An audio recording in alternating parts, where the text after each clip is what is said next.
milih di teknik pertambangan di ITNJ ini.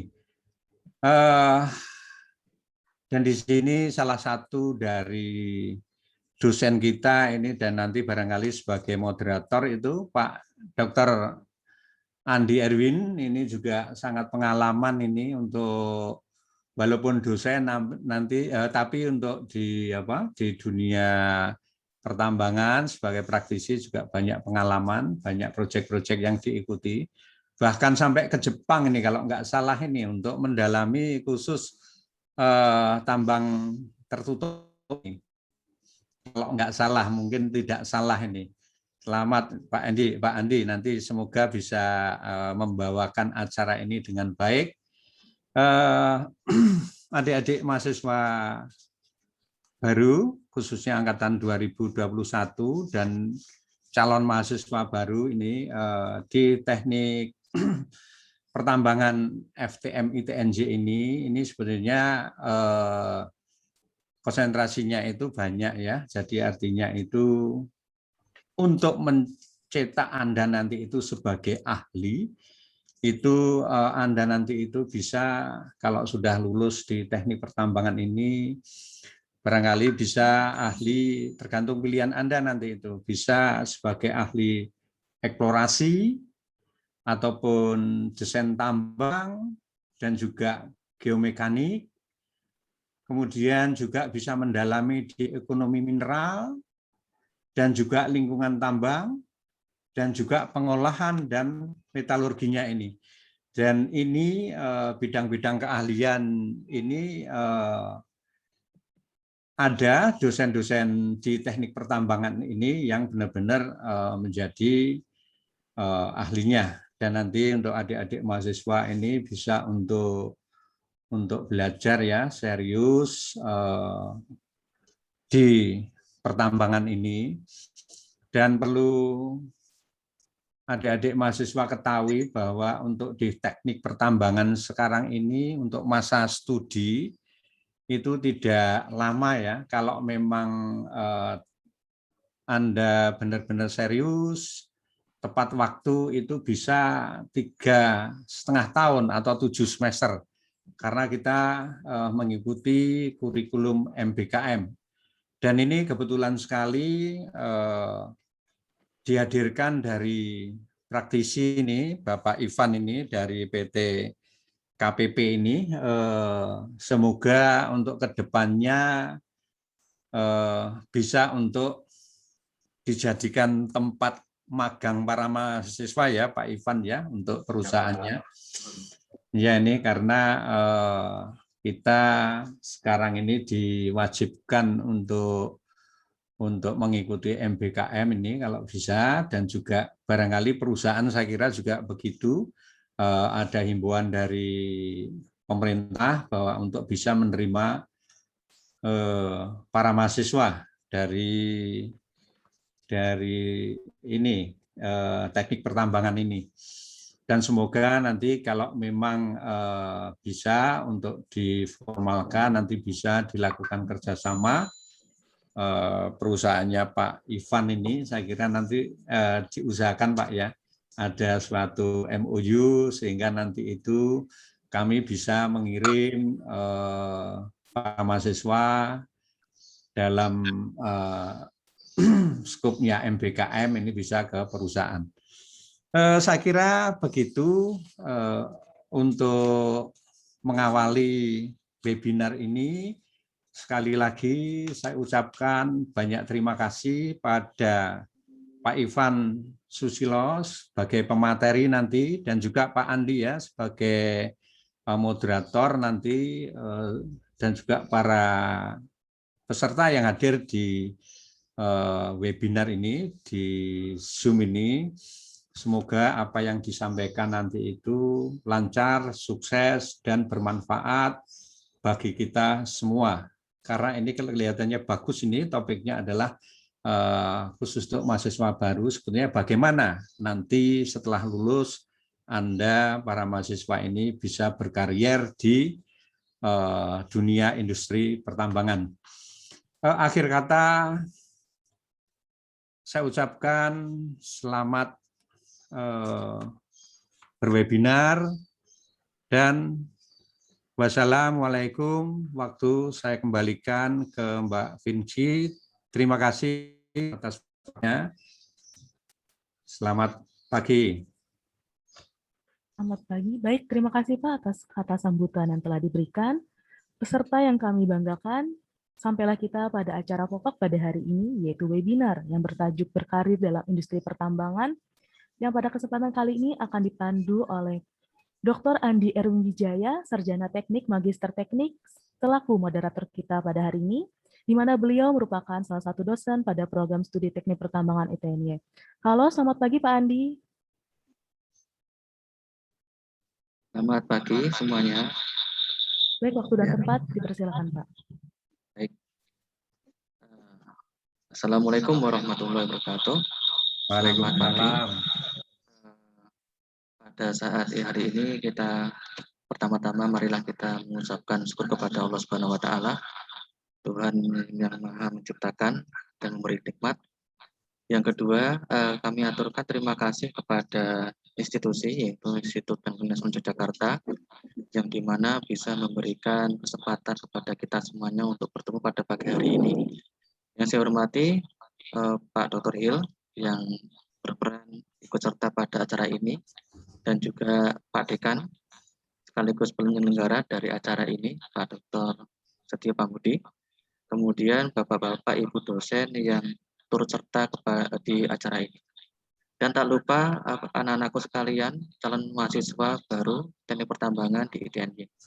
Terkhusus yaitu teman saya, yaitu Bapak Ivan Susilo, PBA, STMM, di mana beliau ini merupakan teman satu angkatan dengan saya. Selamat pagi Pak Ivan. Pagi Pak Erwin. Ya, ini reuni nih Pak. Ya. Siap. Nah, ini kemarin kami minta bantuan Pak Ivan ini untuk berkontribusi kepada prodi teknik tambang di ITNY. Bagaimana pengalaman beliau saat ini sudah menjadi manajer operasional research and development ya. Ya, sudah jadi manajer. Kalau saya di Busan sudah jadi manajer ini ya. Itu ya. Nah, ya untuk oleh itu ini saya bacakan sebentar untuk CV beliau agar kita mengenal, kalau kita tidak kenal tak sayang. Pertama beliau Pak Ivan Susilo, STMM. Beliau ini lulusan dari Teknik Tambang UPN Veteran Yogyakarta, angkatan 95, satu angkatan dengan saya, satu kelas ya. Kemudian yang kedua yaitu adalah lulusan dari Universitas Mercubuana. Beliau mengambil MM, ya, Magister Manajemen. Kemudian pada saat berkarir beliau pernah juga menjadi karyawan di PT UT, Unit Traktor Indonesia, mengenai alat berat. Kemudian saat ini beliau di KPP ya. Saat ini menjadi manajer operasional research and development, di mana beliau ini sangat banyak berkecimpung di alat berat, penggunaan alat berat, performa alat berat, ya, pakarnya seperti itu. Maka adik-adik sekalian, silakan nanti bertanya bagaimana untuk bisa seperti itu dan bagaimana prospek-prospeknya di pertambangan sehingga kita menjadi optimal sebagai seorang man engineer atau engineer pertambangan. Maka nanti bisa ditanya kepada Bapak Ivan Susilo. Dan sebelumnya saya mengucapkan terima kasih sekali Bapak Ivan khususnya, dan beliau akan menyampaikan materi-materi yang berkaitan dengan karir di pertambangan, di mana ini suatu hal yang sangat dicari oleh semua Pak engineer, bagaimana kiat-kiat untuk sukses di dunia pertambangan. Untuk itu kami tidak berlama-lama, kami persilakan Bapak Ivan Susilo, STMM untuk menyampaikan materi. Dipersilakan Pak Ivan. Baik, bismillahirrahmanirrahim. Assalamualaikum warahmatullahi wabarakatuh. Waalaikumsalam warahmatullahi Yang wabarakatuh. saya hormati Bapak-Bapak staf pengajar maupun pimpinan dari ITNY. Maaf saya tidak bisa sebutin satu-satu ya, cukup banyak tadi, dan saya cukup minder ini Pak. Saya berada di lingkungan orang-orang pintar semua nih Pak. Jadi dari posisi maupun titel itu memperlihatkan orang-orang pintar semua nih. Makanya nanti buat adik-adikku, saya boleh panggil adik ya nanti ya buat rekan-rekan semuanya ya, buat adik-adikku semua, calon mahasiswa baru. Insya Allah nanti saya akan lebih banyak bercerita bagaimana berkarir di industri pertambangan ini, terutama di perusahaan tambang ya. Karena sebenarnya kalau kita bicara karir di pertambangan, termasuk dosen pun juga berkarir di pertambangan juga itu. Nah, saya akan nanti lebih fokus pada bidang yang memang saya geluti gitu. Saya boleh share materi ya supaya jadi pengantar diskusi kita ya. Silakan Pak, monggo Pak. Bentar.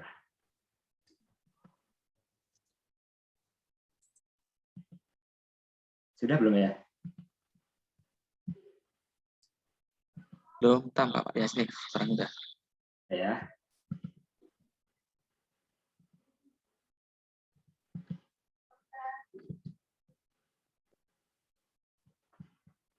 Baik, sebetulnya, oh ya, saya lupa.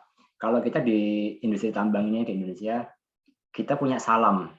Salam itu biasa kita ucapkan ketika kita mau mengadakan pertemuan ataupun meeting, safety talk, apapun itu, sosialisasi, yaitu gini, semangat pagi. Nah, nanti rekan-rekan biasanya akan jawabnya pagi. Entah itu diucapkan dalam kondisi siang, malam, pagi, subuh, tengah malam, itu salamnya seperti itu, semangat pagi. Jadi izinkan saya mengucapkan salam khas tambang ya. Semangat pagi. Oke. Baik, terima kasih. Baik, yang Anda lihat ini ada di semuanya. Ini pilihan karir apa aja yang ada di industri yang sama-sama kita geluti ya di pertambangan ya. Ada survei, ada pengoperasian alat berat, ada perencanaan tambang. Ini semua jenis-jenis karir yang kita semua bisa geluti, kita bisa pilih, termasuk mana yang bisa kita sukai gitu. Jadi saya bersyukur saya di industri ini sudah kurang lebih 19 tahun, hampir 20 tahun saya berkarir di industri ini. Diawali dari tadi Pak Andi Irin sudah sampaikan ya, saya pertama bekerja di ini ngurusin alat berat seperti ini. Jadi alat berat untuk pertambangan. Jadi saya bersyukur dengan berkarir di perusahaan tersebut di distributor alat berat, saya bisa berkeliling di tambang-tambang yang memang menggunakan alat berat ini.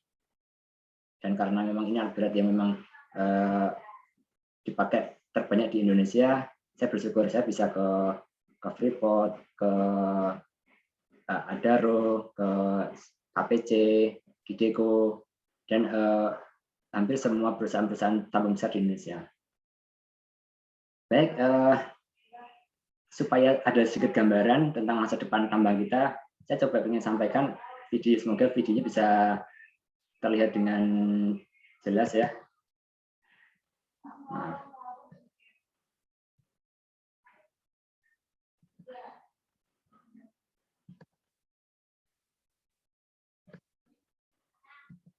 Waduh, maaf.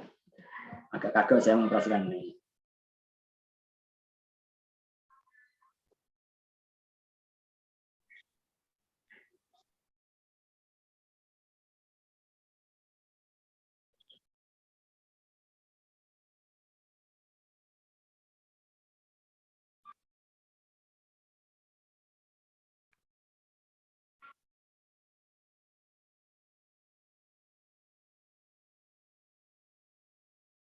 Suaranya nggak ada Pak Ivan.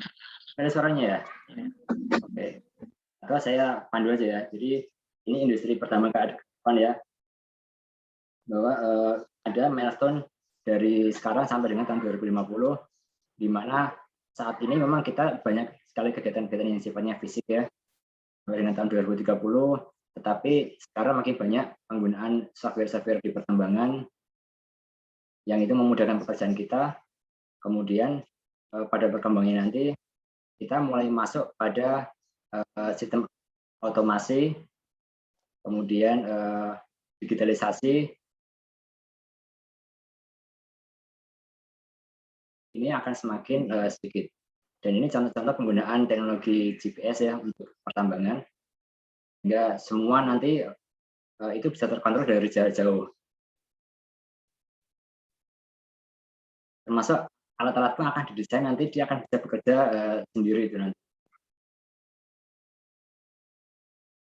Otomasi jadinya sistemnya itu.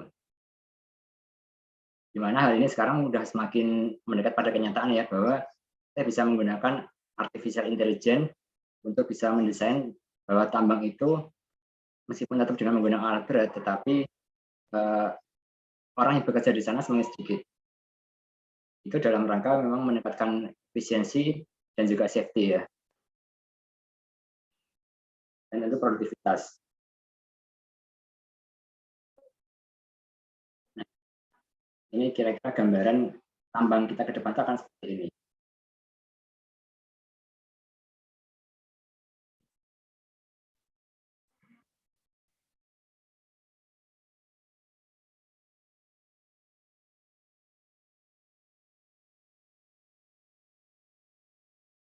Jadi semua pengoperasian dimimpikan oleh orang-orang tambang itu akan otomatis di lapangannya.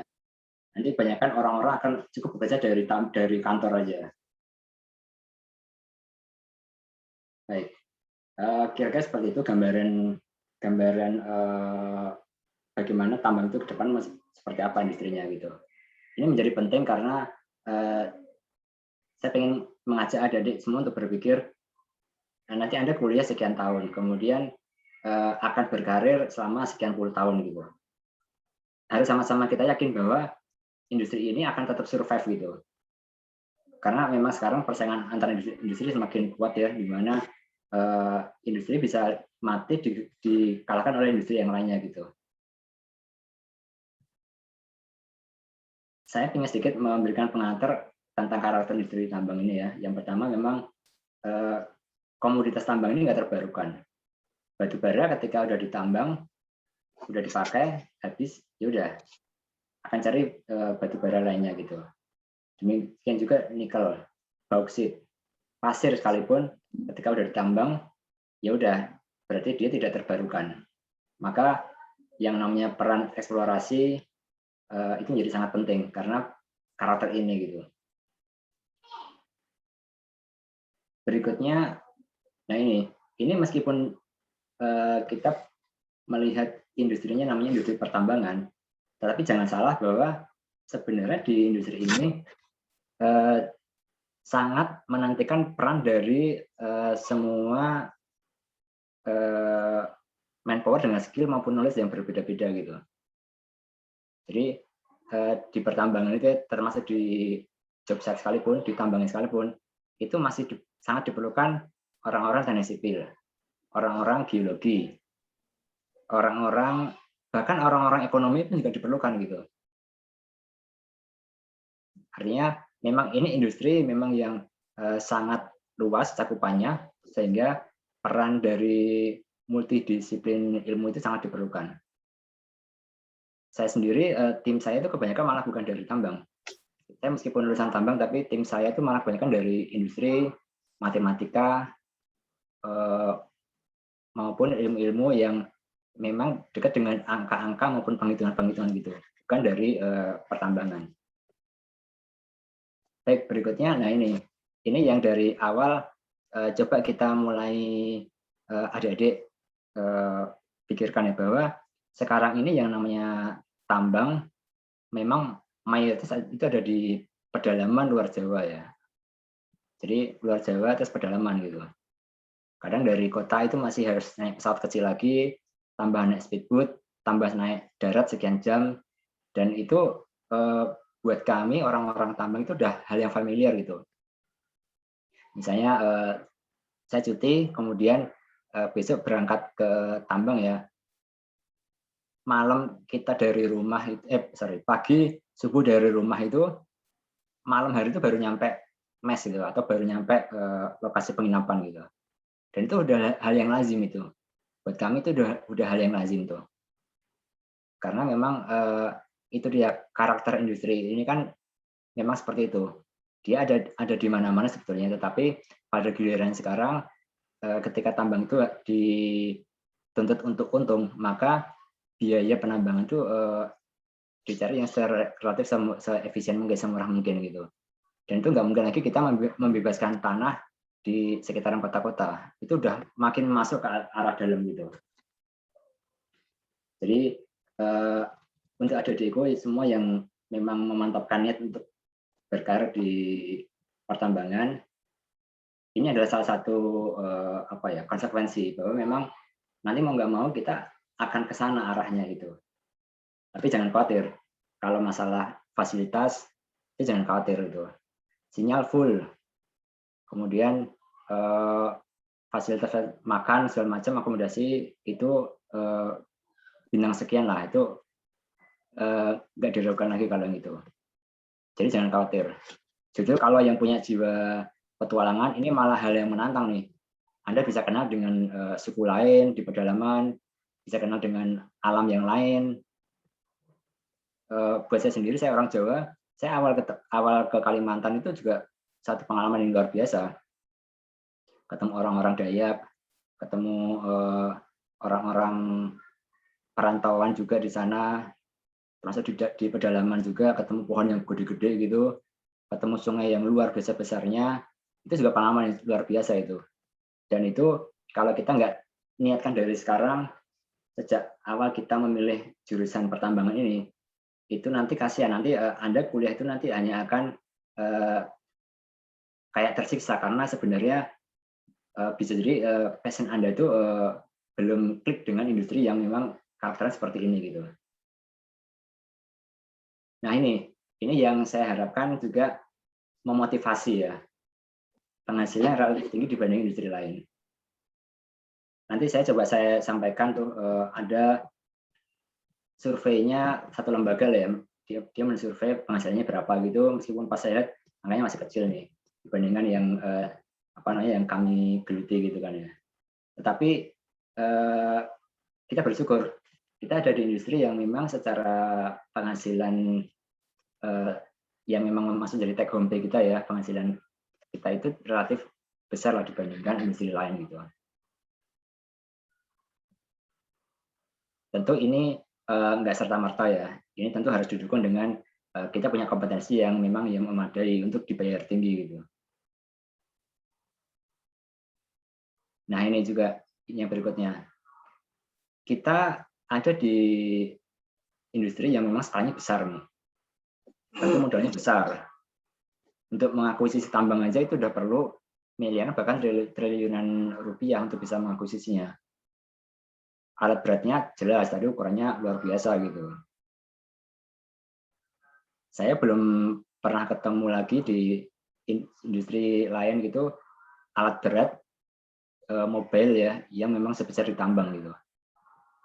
Jadi yang namanya kita berdiri di samping ban truk, di mana kita cuma separuh dari ukuran tinggi ban truk itu udah cukup lazim gitu.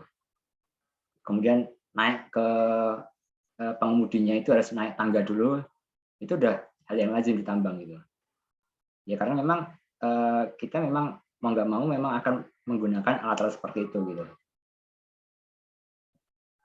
Kemudian tentu resikonya memang cukup besar. Ini resikonya bisa resiko macam-macam ya. Bisa resiko finansial ketika kita katakanlah orang-orang yang eksplorasi ternyata salah melakukan analisa, yang dipikir atau yang dianalisa ini ada batu bara, ternyata pas masuk nggak ada batu bara, itu juga resiko. Kemudian juga karena ini kita di industri yang alat berat yang memang pengoperasannya harus sangat-sangat aman, dan juga sesekali ada keteledoran segala macam, memang ada resiko juga terhadap keselamatan. Kemudian yang nggak kalah pentingnya dari industri ini industri yang secara keuntungan ini boleh dibilang relatif besar nih. Maka nggak semua pemain-pemain mentang-mentang kaya itu bisa langsung masuk ke industri ini. Ini nggak mudah ini. Karena di nomor 2 ini ya, ini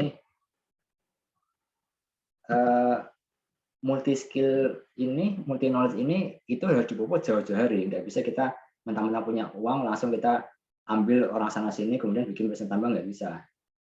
Kita berhadapan dengan sistem pelatihan yang memang itu jauh-jauh hari dipersiapkan gitu. Sehingga yang namanya meskipun di sini besar keuntungannya, ini nggak mudah buat pemain-pemain baru untuk bisa masuk di sini. Baik, saya pengen memberikan sedikit gambaran ya. Jangan sampai adik-adik ragu nih. Ini kalau saya masuk di pertambangan, saya kuliah 3,5 tahun maupun 4 tahun, ntar jangan-jangan saya selesai kuliah karena ini adalah komoditi yang tak terbarukan, ntar jangan-jangan tambangnya habis nanti. Tiba-tiba begitu saya selesai wisuda, tiba-tiba, wah ini perusahaan ini tutup sehingga Indonesia udah lagi nggak ada tambang. Nah, kita akan lihat apakah disruptif itu juga akan menimpa tambang gitu ya. Ini contoh disruptif seperti ini ya, yang dulunya kalau misalnya kita ada seminar, saya harus terbang ke Jogja, harus naik taksi, kemudian harus melakukan ini itu, sehingga untuk persiapan seminar saya mungkin perlu waktu mungkin sekitar 5 jam sebelumnya saya harus mempersiapkan. Tapi sekarang dengan adanya disruptif untuk meeting seperti ini, meeting online seperti ini, saya nggak perlu lagi seperti itu gitu. Tadi kira-kira 5 menit sebelum saya mengisi ini, saya masih meeting dengan kolega saya gitu. Jadi meetingnya pun juga meeting dengan teman-teman yang entah di mana-mana juga gitu kan. Artinya ini satu disruptif gitu. Nah, kita pengen sedikit ngasih gambaran nih. Ini beberapa, saya nggak pengen main dengan data-data yang rumit lah ya. Cukup saya katakan informasi yang ada di sini itu valid nih. Ini contohnya yang pertama nih.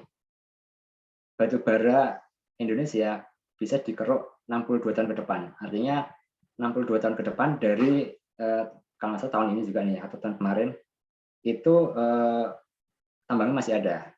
Oke, di sini batu bara 62 tahun. Kemudian cadangan nikel bisa 39 tahun. Cadangan besi sekian tahun, emas sekian tahun. Dan ini saya pikir ini adalah prospek yang boleh dibilang bisa kita andalkan gitu ya. Kemudian kalau kita lihat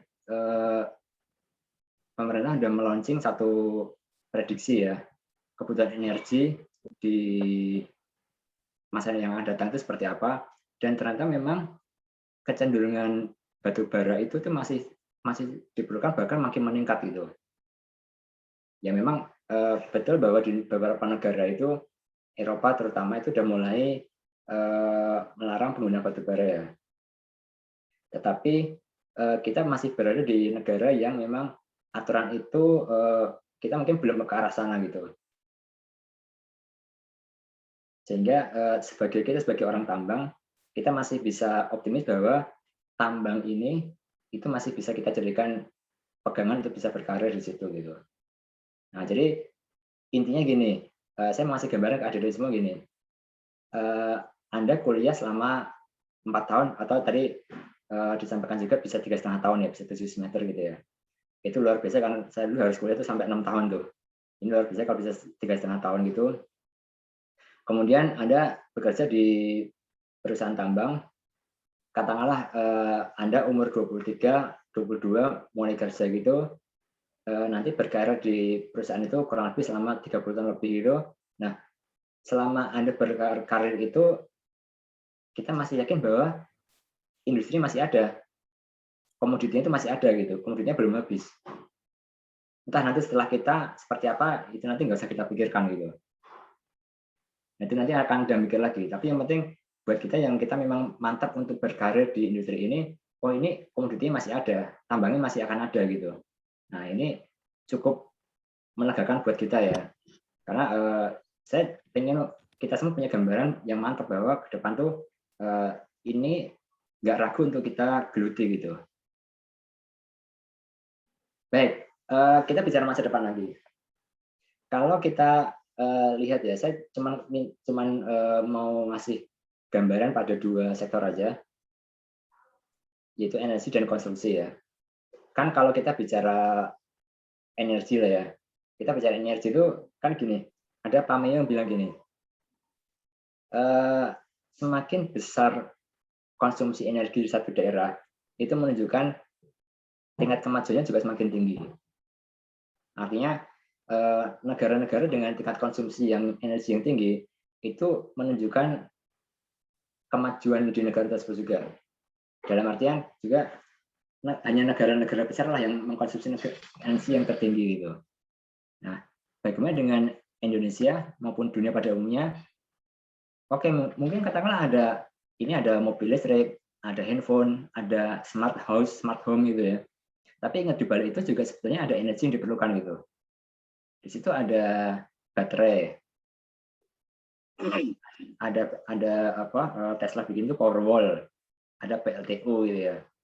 Jangan salah loh, meskipun baterai mobil pakai baterai gitu, kan tetap masih perlu dicas kan. Casnya kan entah terpakai listrik ke rumah ataupun nanti ada stasiun pengisian mobil listrik gitu ya. Ingat loh, di ujung sana itu entah di mana itu ada PLTU-nya gitu, ada pembangkit listriknya gitu. Dan di sana dia masih tetap perlu batu bara gitu. Atau di lithium itu perlu nikel, perlu mineral langka dari timah gitu. Dan juga perlu tetap logam juga, perlu aluminium, perlu bauksit. Itu kita jangan hanya melihat ujungnya akan go green, kemudian elektrik semua, baterai semua. Ingat, pada industri dasarnya itu masih tetap perlu yang namanya komoditi batu bara, nikel, timah, bauksit, besi, itu masih sangat perlu. Jadi jangan khawatir dengan itu semua, dari semua. Jadi tetap ya pada industri dasarnya masih tetap perlu yang namanya komoditi tambang itu ya. Atau kita sedikit melirik nih untuk konstruksi. Kan Indonesia dan juga banyak negara-negara berkembang kan memang lagi giat-giatnya melakukan pembangunan ya. Entah itu konstruksi infrastruktur ataupun perumahan. Itu simpel aja kita. Dia masih perlu semen, masih perlu pasir, perlu besi, mungkin juga perlu batu, perlu apa lagi, kapur, apapun lah. Nah, dari mana itu semua disuplai? Kan Tuhan kan nggak menciptakan besi dalam bentuk udah gelondongan seperti ini kan ya. Yang diciptakan di alam ini kan masih berupa biji besi yang harus ditambang, berupa pasir yang harus diambil, digali, untuk nanti dikirim, atau berupa batu kapur, mungkin juga batu lempung yang perlu diolah untuk menjadi semen. Baru nanti bisa terjadi jembatan, jalan tol, jalan layang, apapun itu. Dari situlah semua itu bermula gitu. Jadi jangan khawatir, tambang ini tetap akan diperlukan. Jadi yang saya highlight di paling bawah itu sebetulnya di ujung yang kita lihat sederhana ya, rumah, jembatan, kemudian handphone, mobil listrik itu sebetulnya pada tingkat dasarnya itu tetap perlu yang namanya supply dari tambang gitu. Nah, sampai di sini saya harap adik-adikku semua bisa punya gambaran ya, bahwa sebetulnya jangan sekedar melihat canggih nih, kita nggak perlu tambang lagi, enggak juga gitu. Itu kayak iPhone itu kalau misalnya tiba-tiba diboikot sama perusahaan nikel itu, dia nggak bisa bikin baterai, dia mau apa, bisa apa gitu kan. Atau kayak mau Vivo, Xiaomi, Samsung gitu ya, kalau tiba-tiba diboikot sama perusahaan tambang nikel gitu, udah aku nggak mau supply kamu lagi, mereka juga bisa mati juga gitu kan. Nah, jadi gambarnya seperti itu ya, artinya kita mungkin di ujung sini ada disruptifnya gitu. Mobil yang dulunya mobil diesel, mobil bensin mungkin akan terdisruptif, akan tergantikan gitu. Akan kalah bisa jadi itu ya. Tapi pada industri dasarnya ini, nah ini kita melihat ini sebetulnya masih tetap diperlukan gitu. Ya kita bersyukurlah kita ada pada industri dasar yang memang cukup aman untuk kita geluti ya, untuk berkarir gitu ya. Nah ini saya bingung ngasih judul apa tadinya, tapi dari judul yang dikasih sama web ini ya, salaryexplorer.com ini, saya pikir Anda bisa mencerna ya, bisa mengetahui apa maksudnya gitu kan ya. Jadi ini kira-kira gambaran salary atau penghasilan yang bisa Anda terima kalau berkarir di industri ini gitu. Meskipun jujur aja kalau saya lihat angkanya, sebenarnya angkanya masih terlalu kecil sih. Jadi, tapi mungkin dia melihat dari banyak sisi ya. Ada perusahaan besar, ada perusahaan kecil, ada perusahaan menengah, kemudian digabung-gabungkan muncul seperti ini gitu kan. Dia belum melihat misalnya, oh pada tahun kedua kalau misalnya orangnya berprestasi bisa naik jabatan sehingga kenaikan gajinya nggak sekedar dari kenaikan inflasi atau kenaikan tiap tahun, tapi juga ada karena kenaikan jabatan, ada kenaikan tunjangan gitu. Nah artinya mungkin angka ini pun sebetulnya juga masih cukup menarik ya, kalaupun benar angkanya seperti ini ya. Tetapi yakinlah sebetulnya yang kita bisa terima itu bisa lebih tinggi daripada ini gitu. Ya tapi kalau misalnya Anda masih baru ya, udahlah angkanya sabar dulu lah ya, sekian tahun sabar dulu gitu kan. Toh ini kan kalau masih bujangan saya pikir sangat cukup lah ya. Terus kalau bantu-bantu orang tua ya masih cukup lah. Ini belum lagi kalau misalnya Anda nanti ditempatkan di job site di polisi pertambangannya, masih bisa dapat lagi yang namanya uang lapangan, bantuan shift malam, banyak lah. Sehingga itu semua sebetulnya juga bisa menambah penghasilan Anda gitu. Nah, jadi saya menampilkan ini supaya minimal memotivasi kan ya, motivasi bahwa oh ini industri yang memang tadi di depan ada gambaran oh industrinya secure, kemudian secara penghasilan juga lumayan lah ya. Ya kita bersyukur lah kita sudah memilih berkarir di sini, kita bersyukur lah ya kita ada di tempat yang tepat itu. Nah ini beberapa hal yang saya coba sampaikan dari pengalaman-pengalaman saya ya. Karena saya juga pada karir saya yang udah hampir 20 tahun ini semua akhirnya saya hadapi juga itu. Saya sering merekrut karyawan baru, lulusan sana sini gitu. Akhirnya saya bisa simpulkan ini sebetulnya yang perlu Anda siapkan ketika sejak masih kuliah itu.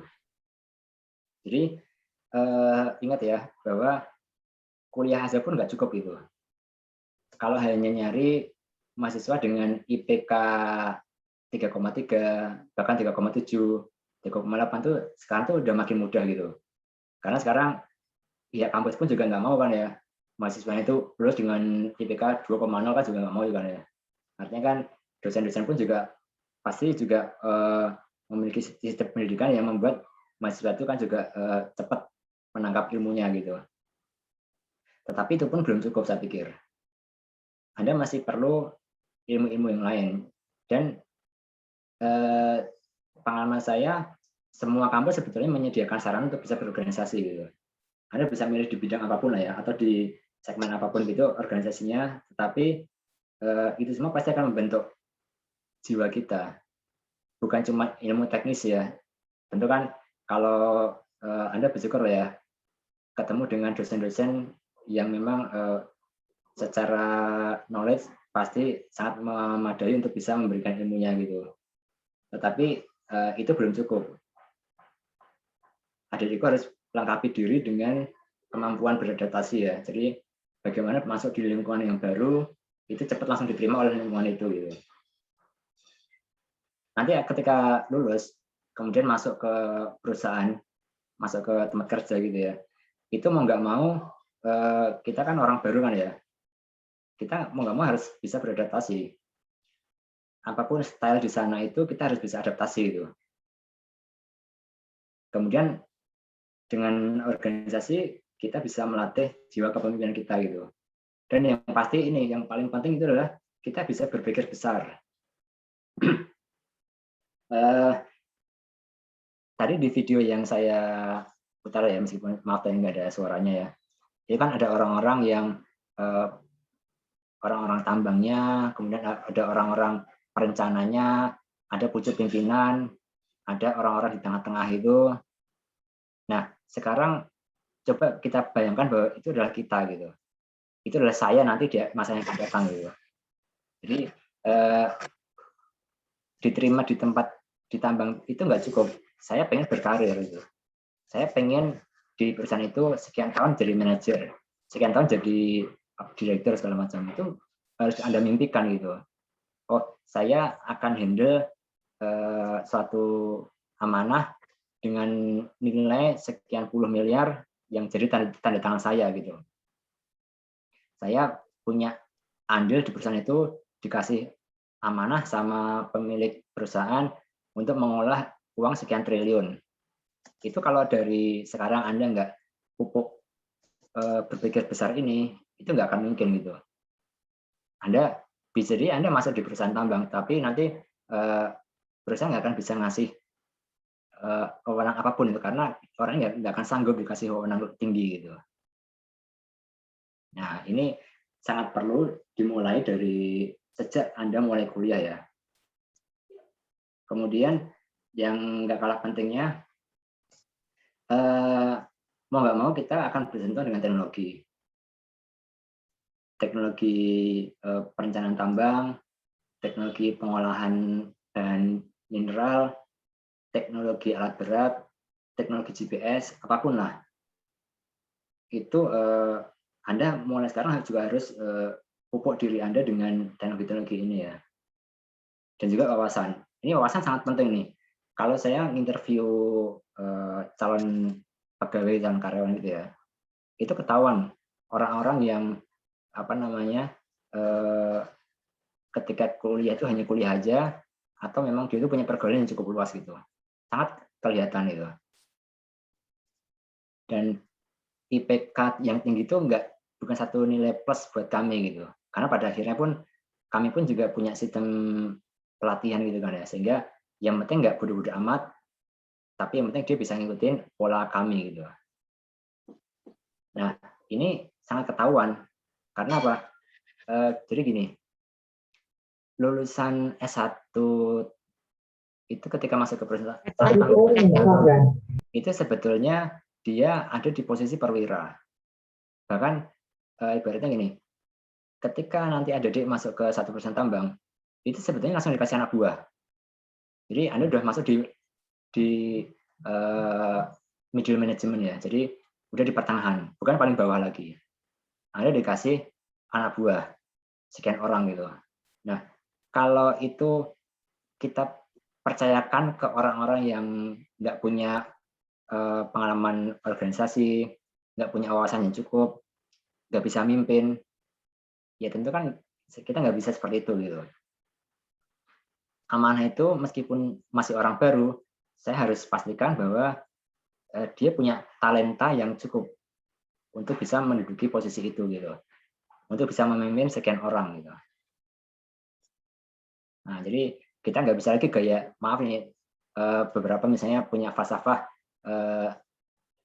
Rimo ing pandum, disuruh sana sini, oke ya Pak, nggih Pak. Nah, kita nggak bisa kayak gitu.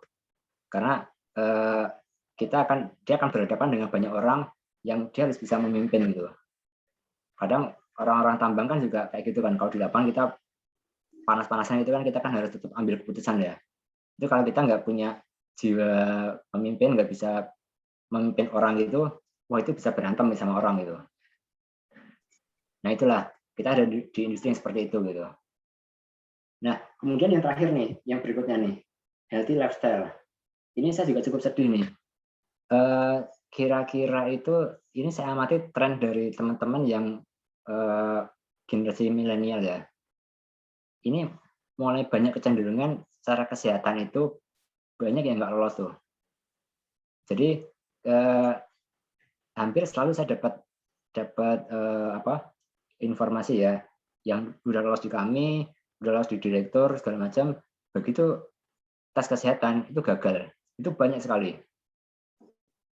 Dan itu sangat berkaitan dengan gaya hidup yang muncul sekarang ini. Misalnya nih mata, mungkin sering scroll handphone itu ya, baca-baca handphone sampai malam, matanya mulai ada kelainan, dan dia nggak sadar itu. Atau kemudian gaya hidup junk food itu ya, fast food itu kolesterol tinggi, asam urat, itu nggak disadari kan. Tapi begitu di MCU, baru kelihatan tuh, oh ini ada ini, atau ada apa potensi, oh ini jantungnya kayaknya bermasalah nih Pak, karena mungkin dia terlalu banyak lemaknya, kolesterolnya, atau kurang olahraga gitu, sehingga ini kalau nanti kita ambil orang ini agak riskan nih, dia nggak akan bisa mengikuti kegiatan di pertambangan misalnya gitu.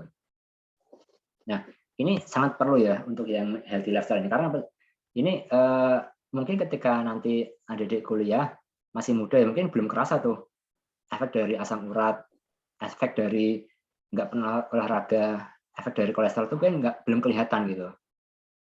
Tapi nanti ketika kami harus memutuskan dari hasil medical check up ya, oh ternyata orang ini punya riwayat kesehatan seperti ini, ya kami harus putuskan bahwa kami nggak mungkin lagi mengambil orang-orang yang memang dari sejak kuliah itu gaya hidupnya memang nggak pas dengan yang kami mau gitu. Jadi saya nitip banget nih untuk yang terakhir itu, yang gaya hidup itu, karena ini sebenarnya adalah pilihan ya. Anda mau punya gaya hidup seperti apa, misalnya suka begadang, kemudian jarang olahraga, suka makan junk food, itu ini akan ketahuan tuh. Dan itu cukup sangat banyak. Kenapa saya sampaikan ini? Karena itu sangat banyak itu. Terus ini tips memulai karir di industri tambang ya. Jadi sebetulnya bahwa berkarir di tambang itu sebetulnya dimulai sejak Anda mau milih kampusnya ya. Tentu kampus ini kampus yang harus kondusif untuk nanti mahasiswanya itu bisa lulus dan terpilih menjadi karyawan di perusahaan tambang gitu. Dan itu harus kondusif tuh. Kondusif dalam artinya gini, kebutuhan orang tambang itu seperti apa sih atas S1 gitu ya.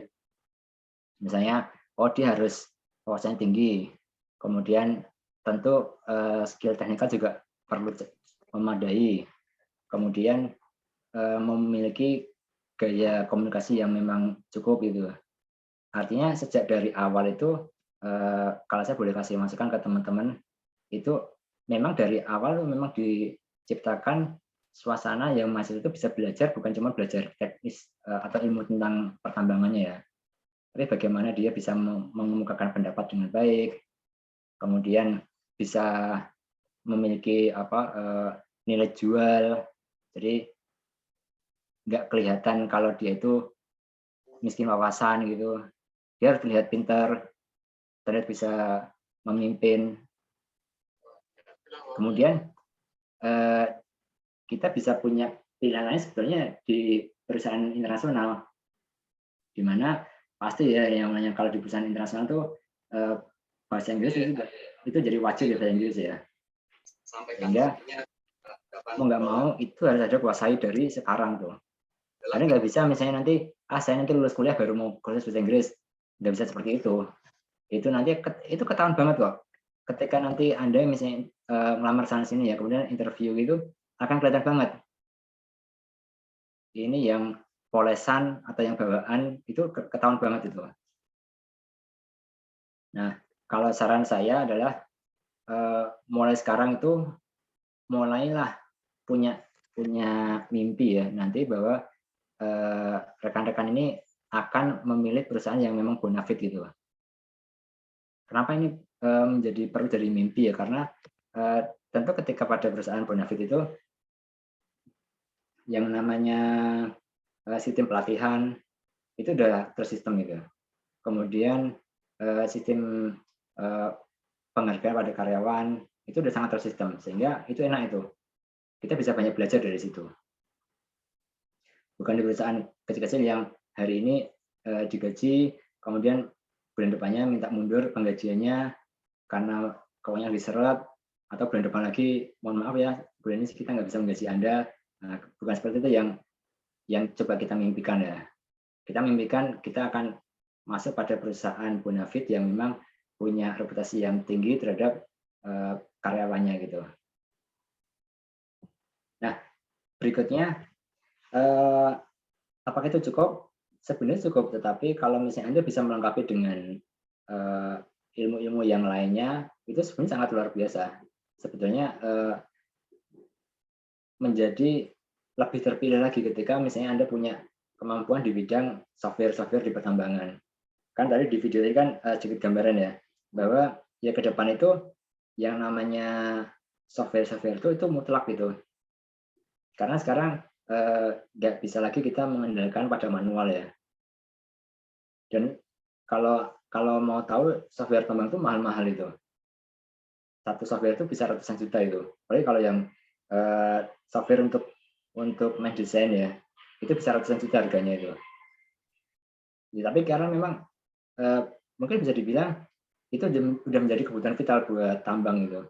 Dia nggak akan bisa lagi menggunakan manual tuh. Saya nggak tahu nanti ketika Anda kuliah masih nggak yang menggunakan survei menggunakan kertas kalkir atau kertas milimeter block itu. Saya nggak tahu itu masih ada atau enggak. Tapi yakinlah kalau Anda kerja nanti itu nggak akan dipakai itu. Menggunakan busur jangka, ngitung sekian derajat, sekian meter di kertas itu. Yakinlah itu nanti pada pekerjaannya itu nanti nggak akan ada lagi tuh. Meskipun bisa jadi itu perlu dilakukan dulu untuk melatih ini ya. Kita punya filosofi terhadap pengukuran, filosofi terhadap sudut, kemiringan, itu mungkin perlu dilatih gitu ya. Tetapi pada waktunya nanti di perusahaan, di industri tambang ini, itu nggak akan dipakai lagi tuh. Kita full mengandalkan software. Kemudian kalau Anda punya kompetensi juga di bidang data, ini contoh di pekerjaan saya nih. Saya meskipun perusahaan tambang itu, tapi boleh dibilang sebetulnya jarang orang tambang yang ada di bidang yang saya geluti ini ya.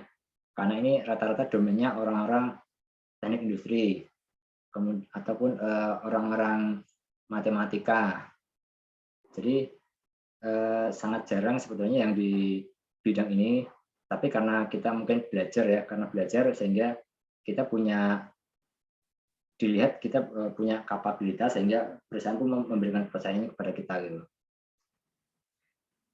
Ada juga kompetensi tambahan misalnya handle people.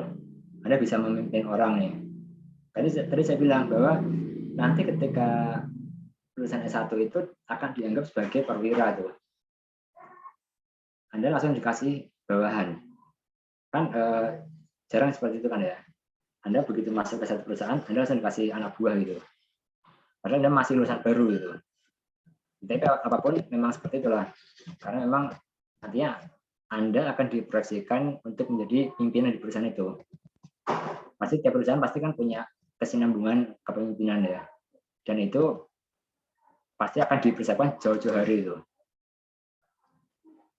Apapun, nah ini banyak kompetensi-kompetensi yang sangat spesifik ya, yang sebetulnya masih bisa ditambahkan lagi. Silakan nanti Anda lengkapi dengan apapun lah, misalnya Anda suka baca jurnal, suka memperdalam di pemboran, di peledakan, suka mendalami masalah pengairan, di watering, atau di kestabilan lereng, apapun lah itu sangat nanti membantu Anda ketika nanti Anda itu lulus gitu. Nah, pertanyaannya, apakah semua yang saya tampilkan di sini itu akan kita mulai ketika kita masuk di perusahaan tersebut? Itu sebetulnya salah ya. Jadi ini justru harus dimulai ketika Anda mau mulai masuk kuliah itu. Jadi ketika Anda nanti memutuskan saya akan ikut organisasi ini itu sebetulnya bukan hanya karena saya punya minat dan bakat di situ, tapi ingat bahwa nanti sebetulnya di ujung kuliah saya nanti itu akan memperkaya wawasan saya, itu akan memperkaya gaya komunikasi saya gitu.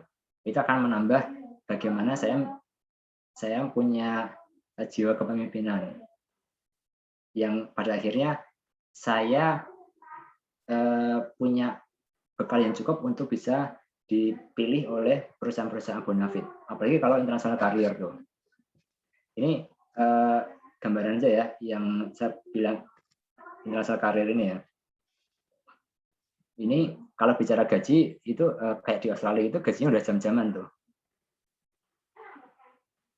Bahkan gaji operator alat berat seperti ini di Australia itu kalau dibikin per bulan itu kira-kira sama dengan di Indonesia tuh seorang manajer gitu.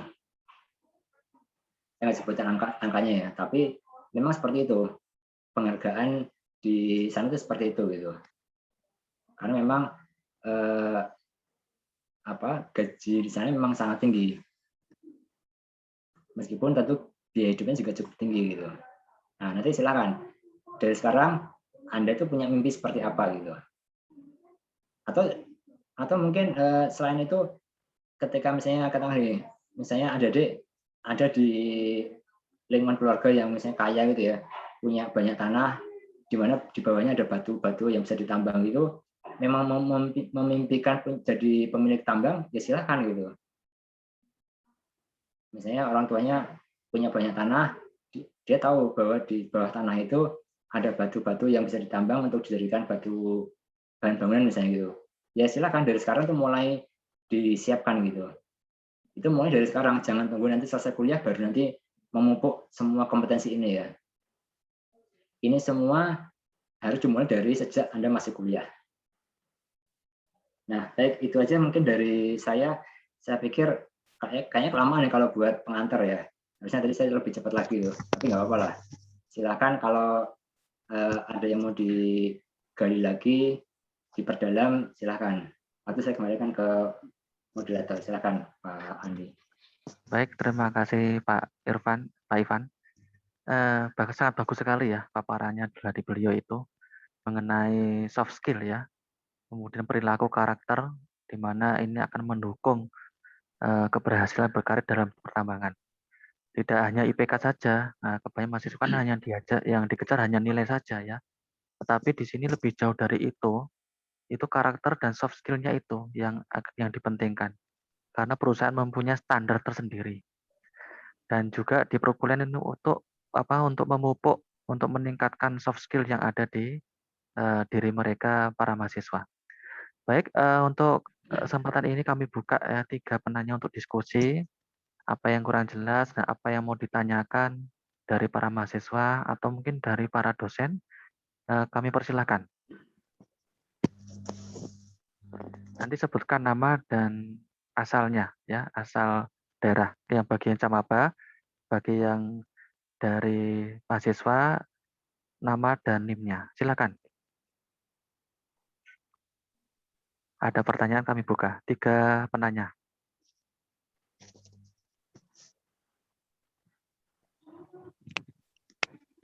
Baik, bisa bertanya Pak? Silakan sebutkan nama ya dan asalnya. Oke, perkenalkan, nama saya Ahmad Wahdian, mahasiswa, NIM 7122181253, asal Banjarmasin. Ingin bertanya Pak.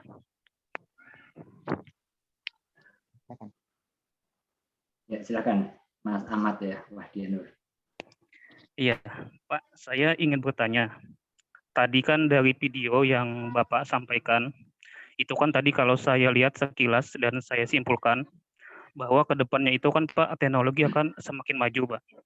Yep. Contohnya yang tadi Bapak bilang, orang tidak lagi langsung ke lapangan, cuma di kantor saja, bisa memantau dan dimonitoring lewat dari jarak jauh Pak ya. Nah, dengan alasan safety, itu saya setuju Pak. Akan tetapi di sini kalau saya simpulkan, yang saya garis bawahi, itu kan artinya adalah sumber daya manusia atau kita akan sedikit tergantikan dengan teknologi yang semakin maju. Baik itu robot yang semakin canggih atau mesin yang sangat luar biasa. Nah,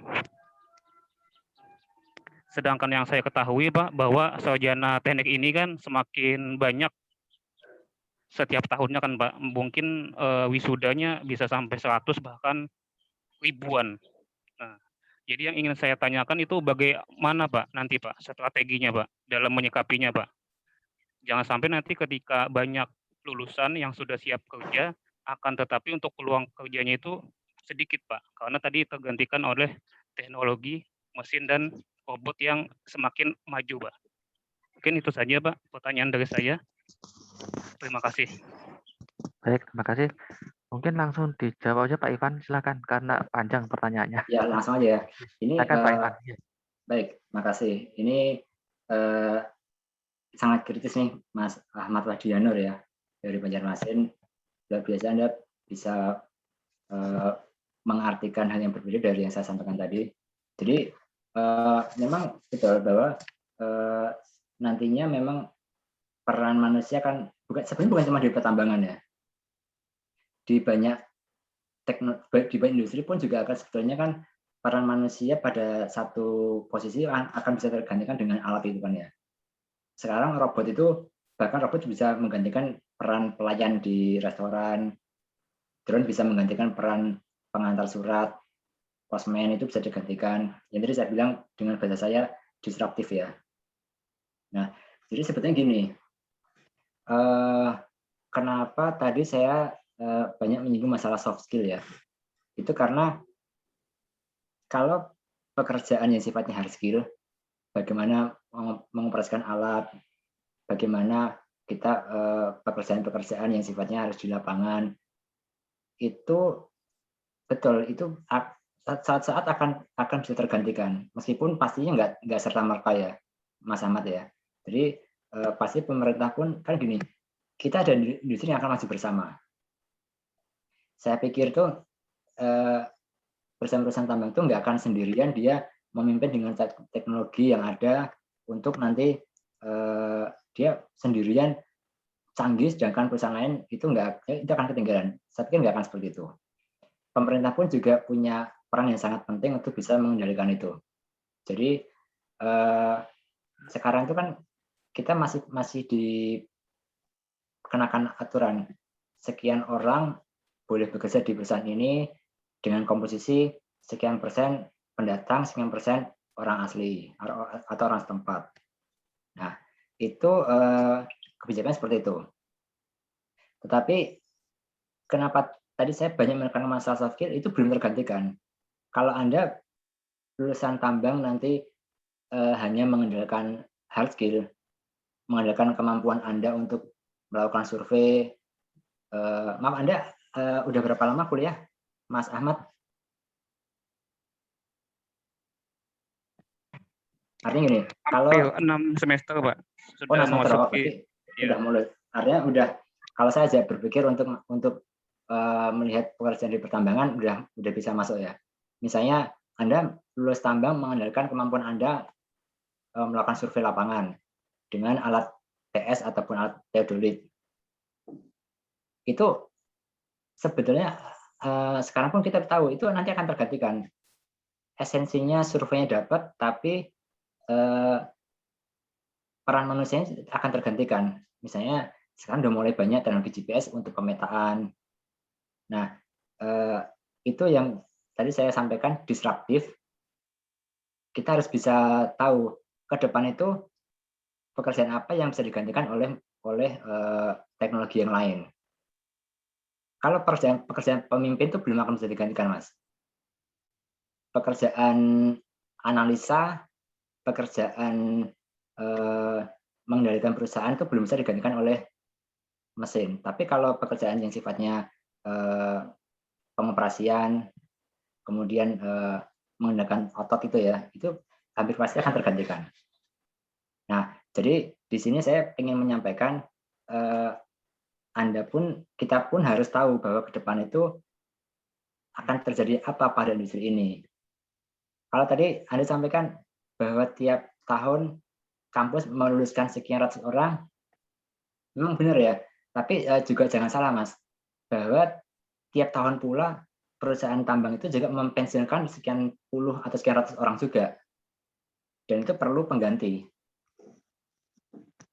Kalau perusahaan yang udah berumur katakanlah lebih dari 20 tahun, 30 tahun, itu hampir pasti tiap tahun tuh dia mempensiunkan banyak orang juga. Karena kita kan masih punya aturan lah ya. Orang itu maksimum bekerja itu bolehnya sekian tahun. Sekian puluh tahun umurnya gitu. Dan lebih dari itu dia harus pensiun. Nah, sebetulnya itu perusahaan pun juga melakukan penyegaran. Sekian orang pensiun, maka dia akan ambil sekian orang untuk jadi penggantinya gitu. Gitu. Jadi Jawaban saya gitu, Mas Ahmad. Jadi jangan khawatir bahwa nanti lulusan tambang itu nggak akan dapat pekerjaan, tapi khawatirlah kalau Anda itu nggak punya kemampuan yang memadai untuk dilirik oleh perusahaan tambang. Itu sih. Jadi lowongannya ada, tapi apakah lowongan itu akan ke Anda atau ke yang lainnya, itulah masalah berikutnya gitu. Gitu, Mas Ahmad ya. Makasih pertanyaannya, Mas. Baik Pak, terima kasih Pak penjelasannya.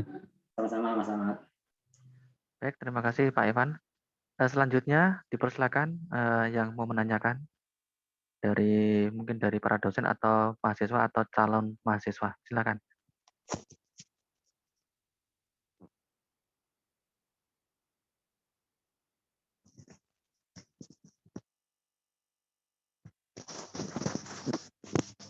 Silakan bebas ya untuk bagaimana tips berkarir menjadi seorang main engineer yang bagus ya. Itu silakan ditanyakan. Mumpung masih jadi mahasiswa ya.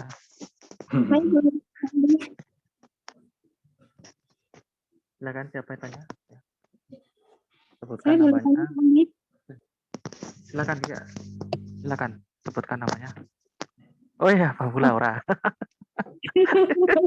Tak kira mahasiswa. Oh iya, mirip mahasiswa ya Pak ya. Ya silakan Laura, mahasiswa ini. Oh iya.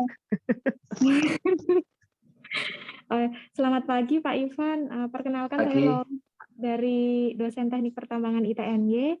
Saya ingin menanyakan terkait dengan bahwa tambang itu nanti arahnya ke teknologi seperti pertanyaan tadi mahasiswa sebelumnya ya. Kira-kira poin-poin penting apa saja yang nanti menjadi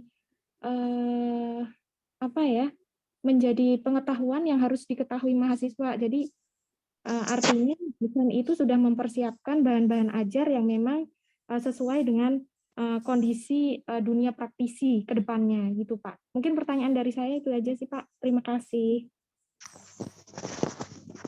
Silakan Pak Ivan. Baik. Ini kalau pertanyaannya Bu dosen itu sebenarnya agak berat ya, bisa saya jawab ya. Karena ini nanti efeknya akan panjang ini. Bagaimana panjang Pak. Satu dosen itu satu institusi harus menyiapkan anak didiknya gitu kan ya. Jadi gini, kalau misalnya gini, ini kalau dari perspektif saya gini Bu Laura. Kampus pun juga perlu tahu ya, ke depan itu akan terjadi apa gitu pada industri tambangnya gitu. Jadi perubahan pada industri tambang itu kan memang keniscayaan, karena pasti namanya perusahaan tambang itu kan mau bergerak ke arah efisiensi maupun efektivitas, kan dia pasti akan melakukan perubahan, dan salah satu perubahannya itu kan memang betul tadi kan teknologi gitu ya. Nah, teknologi apa yang dimaksud itu harus perlu sering-sering digali Bu. Jadi mungkin forum seperti ini forum yang sebenarnya cukup pas juga, misalnya memperkenalkan teknologi baru di pertambangan ke kampus ataupun ke mahasiswa. Saya ambil contoh gini, di perusahaan kami tuh gini, contohnya gini ya. Kalau kita mau membuat suatu perintah ke orang lapangan, dulu kan kita pakai radio, kemudian si orang lapangan ini dia ngasih perintah ke misalnya ke motor grader atau ke bulldozer ya, Mas, jalan KM sekian itu rusak, tolong benerin. Sekarang kita udah bisa membuat suatu sistem informasi gitu, itu orang nggak perlu muncul perintahnya, tapi udah otomatis muncul informasi ke alat supportnya, ke bulldozer, ke motor grader itu, oh jalan di sana harus segera benerin. Nah itu kan satu contoh memotong rantai informasi yang pada akhirnya buat perusahaan kan itu kan efisiensi. Itu misalnya seperti itu. Atau misalnya kayak gini, sekarang tuh teknologi pemetaan ya, itu kan udah pada sampai level menggunakan laser gitu ya. Nah, sehingga yang namanya peran manusia bawa rambu itu, bawa roadman ya, bawa rambu kesana kemari itu udah makin terkurangi. Saya bilang belum hilang ya, tapi akan terkurangi. Truk itu misalnya dump truck ya, truk ketika membawa satu muatan gitu lewat pada satu gerbang yang ada lasernya gitu, itu lewat aja nggak perlu berhenti, lewat 5 detik itu langsung ketahuan berapa volumenya.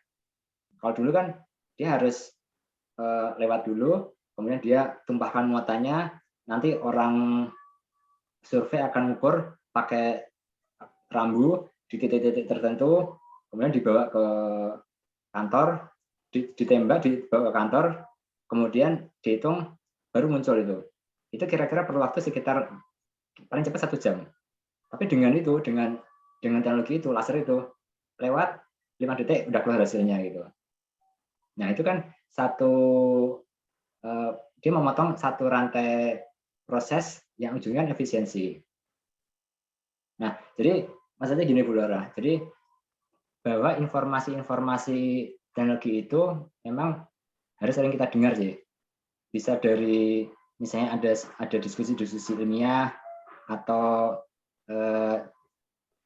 mendiskusikan jurnal-jurnal atau langganan majalah-majalah. Dulu saya waktu kuliah saya sering langganan Bu, karena saya cari yang gratis ya.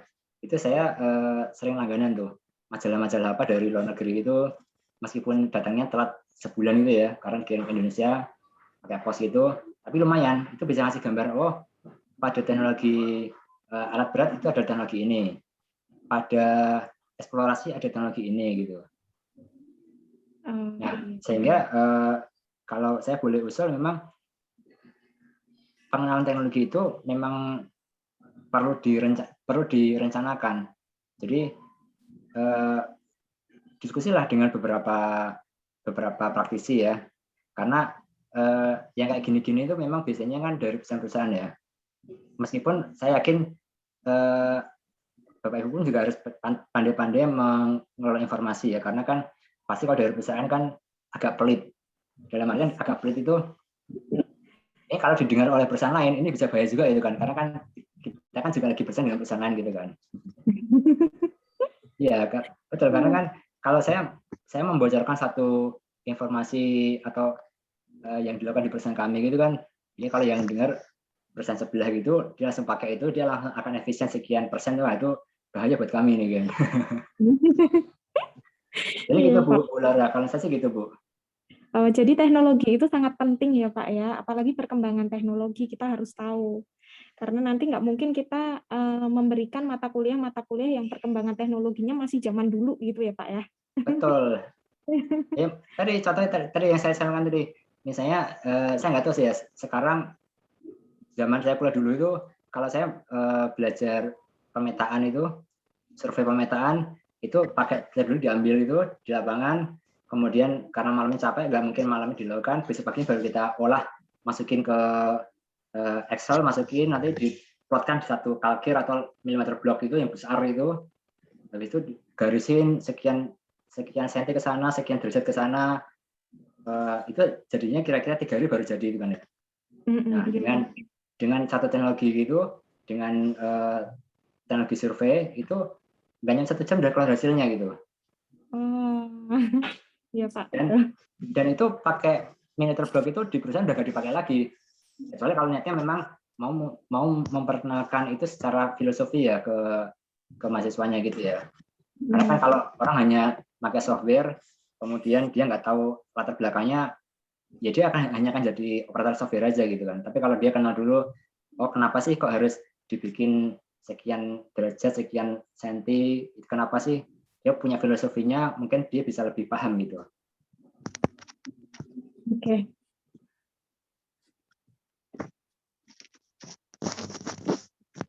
Mungkin ada lagi Bu Laura yang ditanyakan?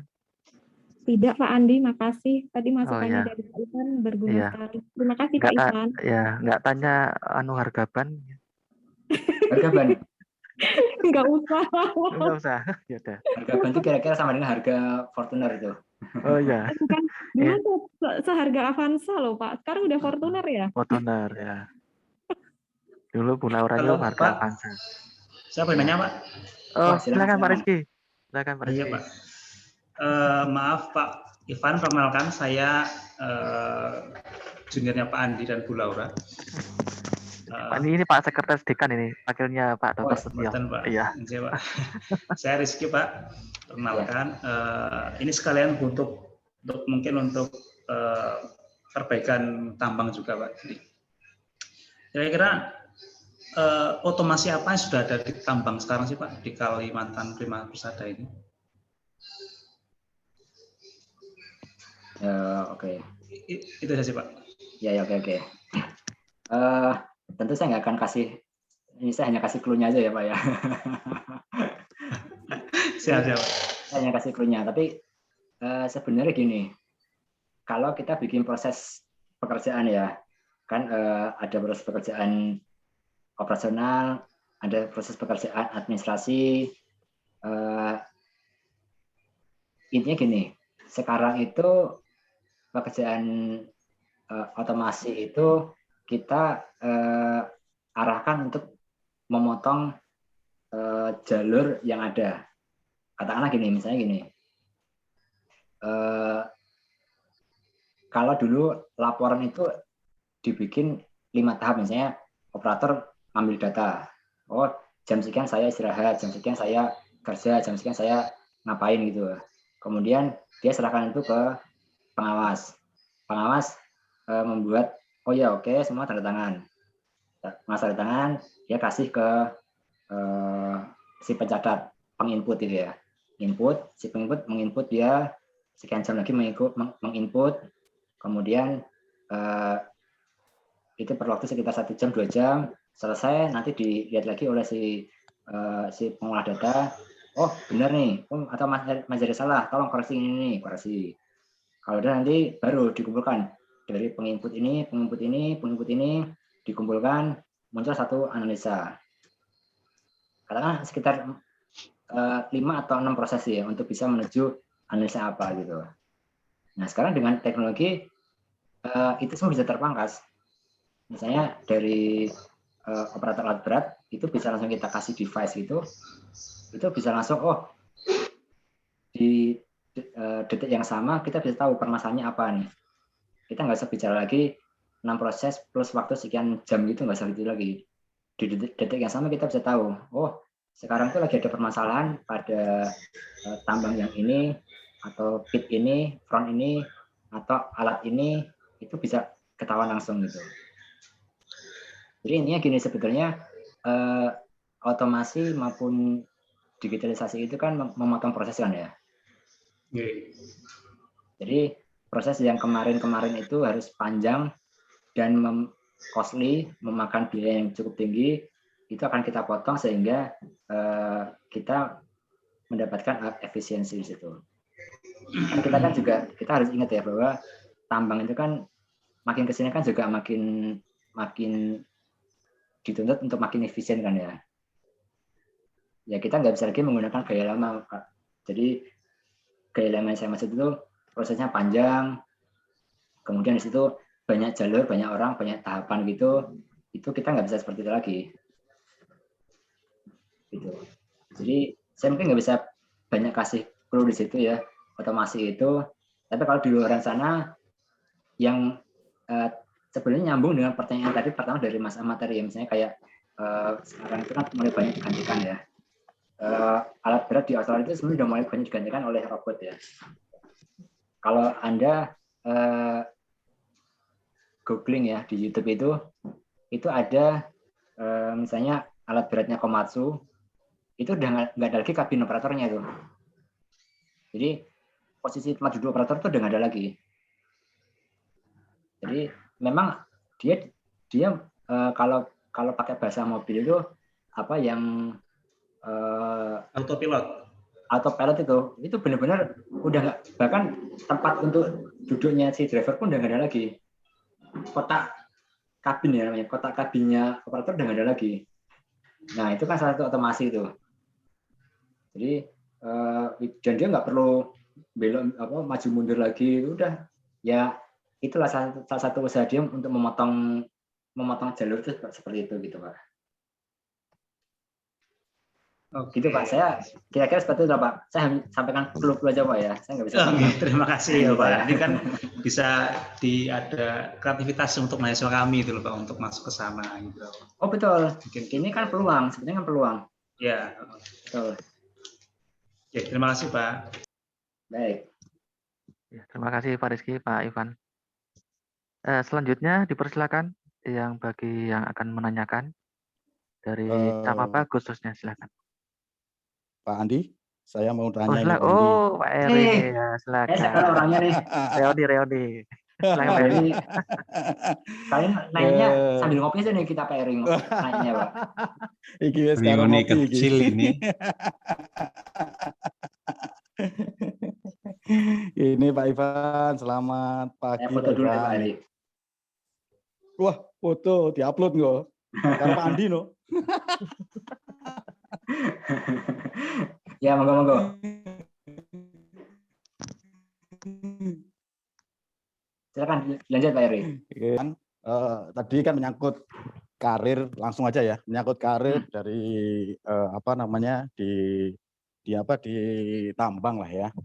Jadi begini, kan ini ada dua sisi yang berhubungan kan, antara kita yang di akademis, kemudian ke perusahaan.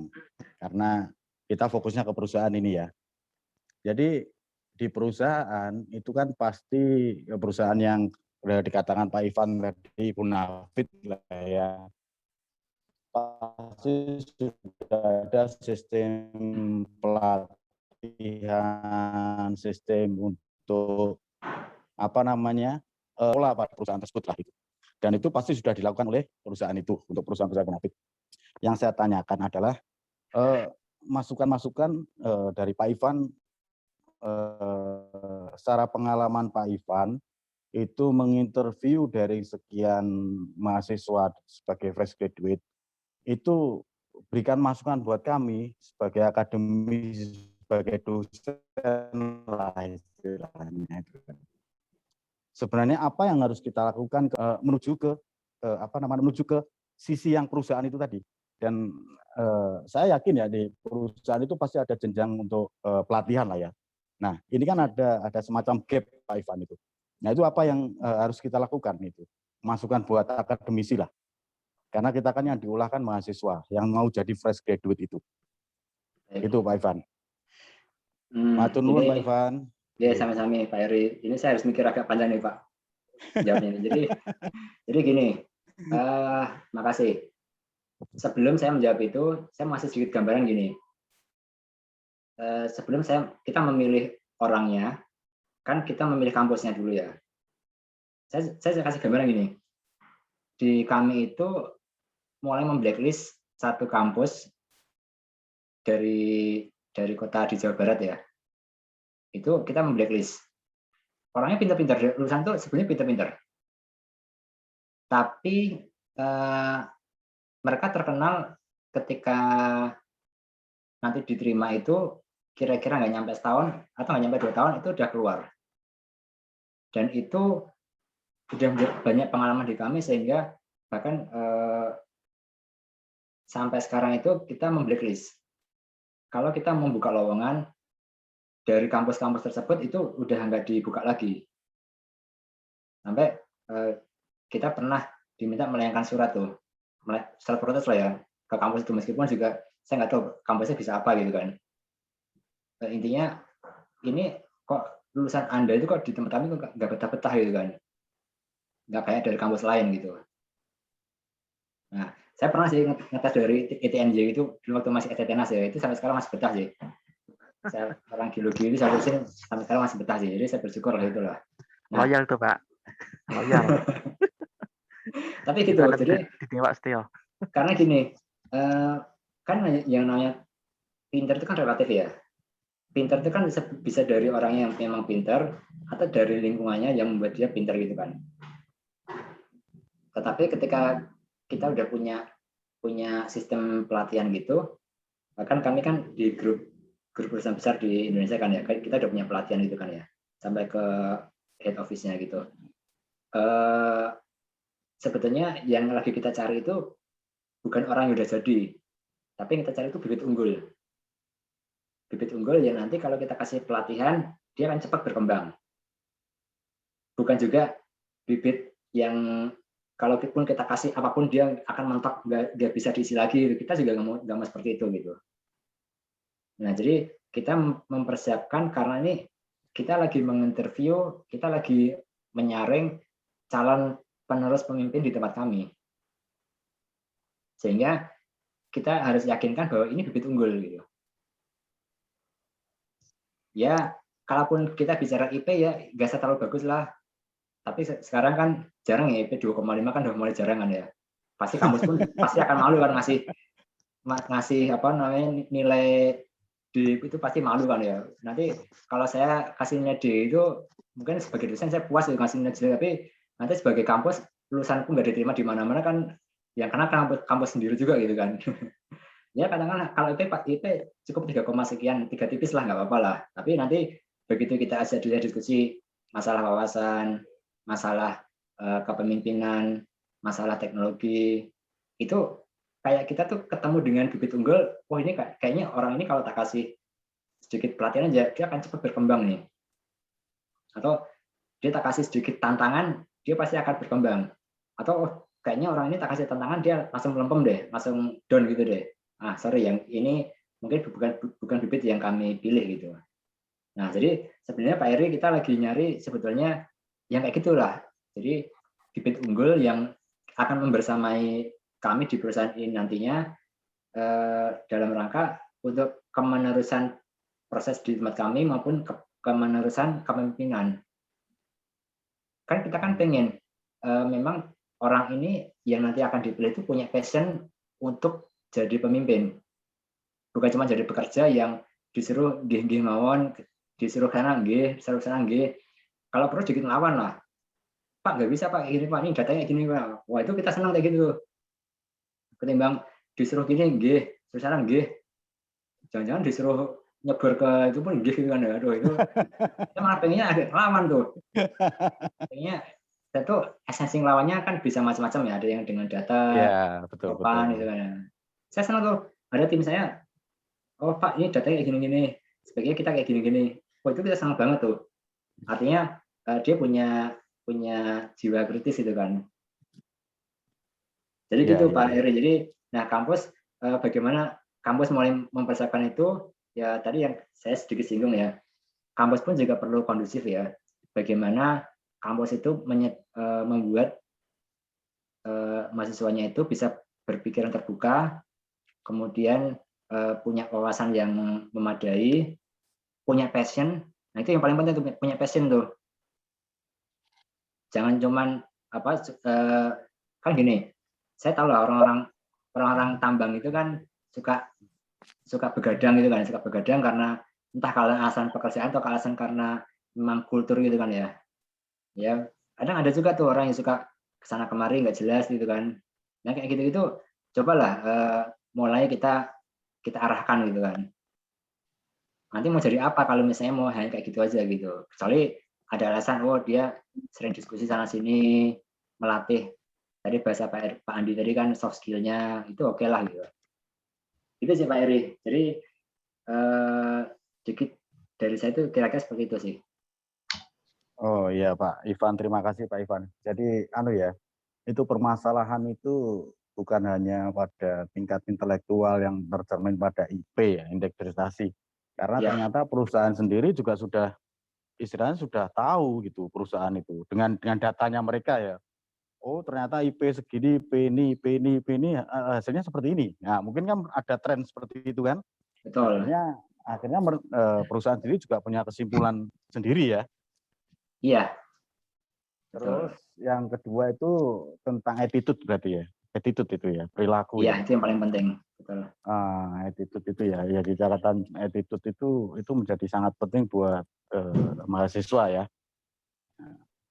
Betul. Seperti yang tadi dibicarakan oleh Pak Ivan itu bahwa enggak bisa geng mawon tapi pasif gitu kan. Geng. Saya juga nggak mau punya orang yang bisa mengeluarkan suatu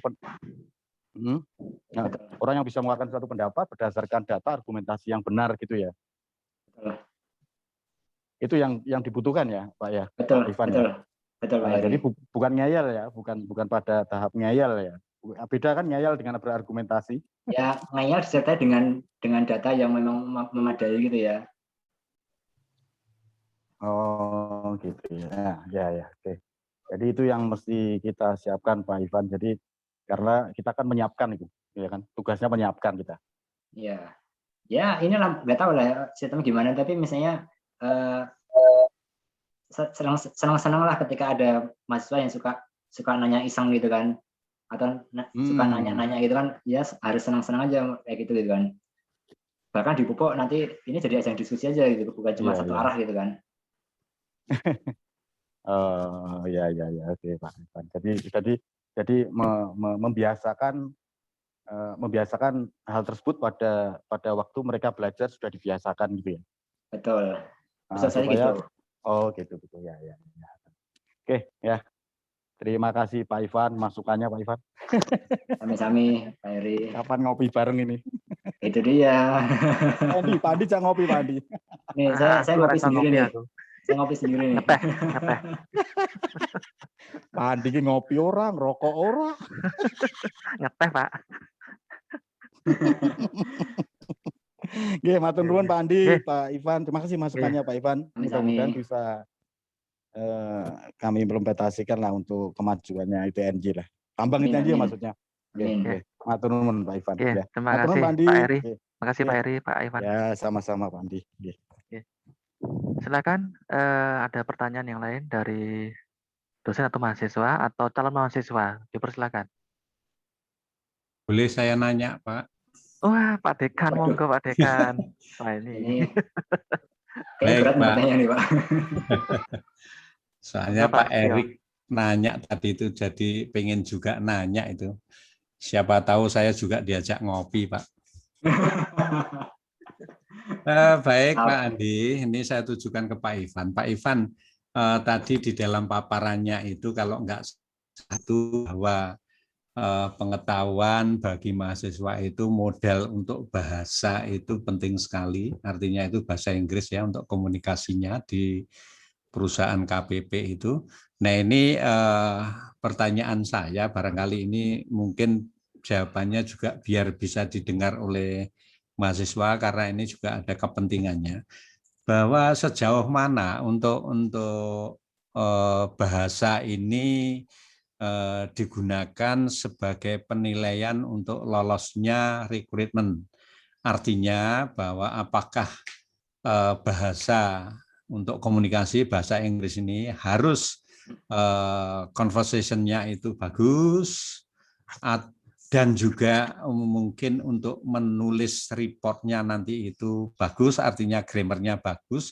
Atau sebetulnya untuk di awal-awal pada saat rekrutmen itu yang penting bisa komunikasi, artinya itu bahasa Inggris koboi pun yang penting yang diajak ngomong itu ngerti, itu sejauh mana Pak ini nih untuk yang diterapkan di perusahaan ini, artinya benar-benar harus tahu atau sebetulnya itu yang penting bisa komunikasi dulu, penataan conversation ataupun grammar itu sambil jalan, karena bahasa itu sebetulnya tidak dipelajari pun asal lingkungannya itu bahasanya seperti itu pasti akan bisa gitu loh. Pengalaman saya kalau saya di daerah-daerah itu di pedalaman itu lama-lama kalau di situ ya bahasa daerah pun saya bisa itu.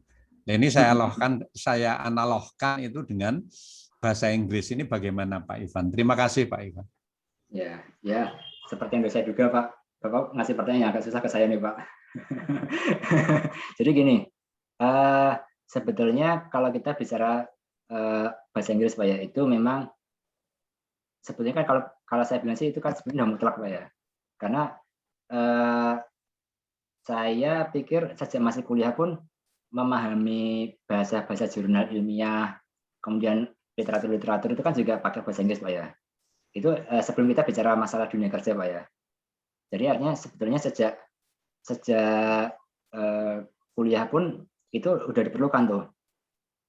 Meskipun sekarang udah mulai banyak teknologi Pak ya, pakai kamera gitu ditembak ke teksnya itu udah muncul terjemahannya gitu kan ya. Tapi ya masa mau ngandelin kayak gitu terus gitu kan ya. Nah kemudian kalau menurut saya Pak, bahasa Inggris ini yang paling penting itu sebenarnya buat sarana komunikasi. Kan gini, kita tuh nggak tahu ya nanti kita mau berkarir di mana. Kita kan juga, kadang kan meskipun kita punya passion, tapi kita kan juga sebenarnya belum tahu persis ya mau di mana gitu. Berikutnya sekarang itu Pak, itu yang namanya supply chain ataupun apa ya, alur distribusi kebutuhan tambang itu boleh dibilang global Pak. Di Indonesia itu belum banyak menghasilkan alat-alat yang bisa digunakan untuk bekerja. Kita masih harus sering komunikasi dengan orang-orang Swedia, orang Jepang, Amerika gitu kan. Sehingga tentu ketika nanti kita pada dunia kerja ya, dunia kerja di kami Pak ya, itu menjadi favorable ketika ketemu dengan orang-orang yang memang sangat mengerti bahasa Inggris, bisa berkomunikasi dengan bahasa Inggris. Nah, level Inggrisnya seperti apa? Ya lebih banyak kepada bagaimana dia untuk sarana komunikasi. Kita bukan bicara bahasa Inggris untuk bahasa legal ya Pak ya.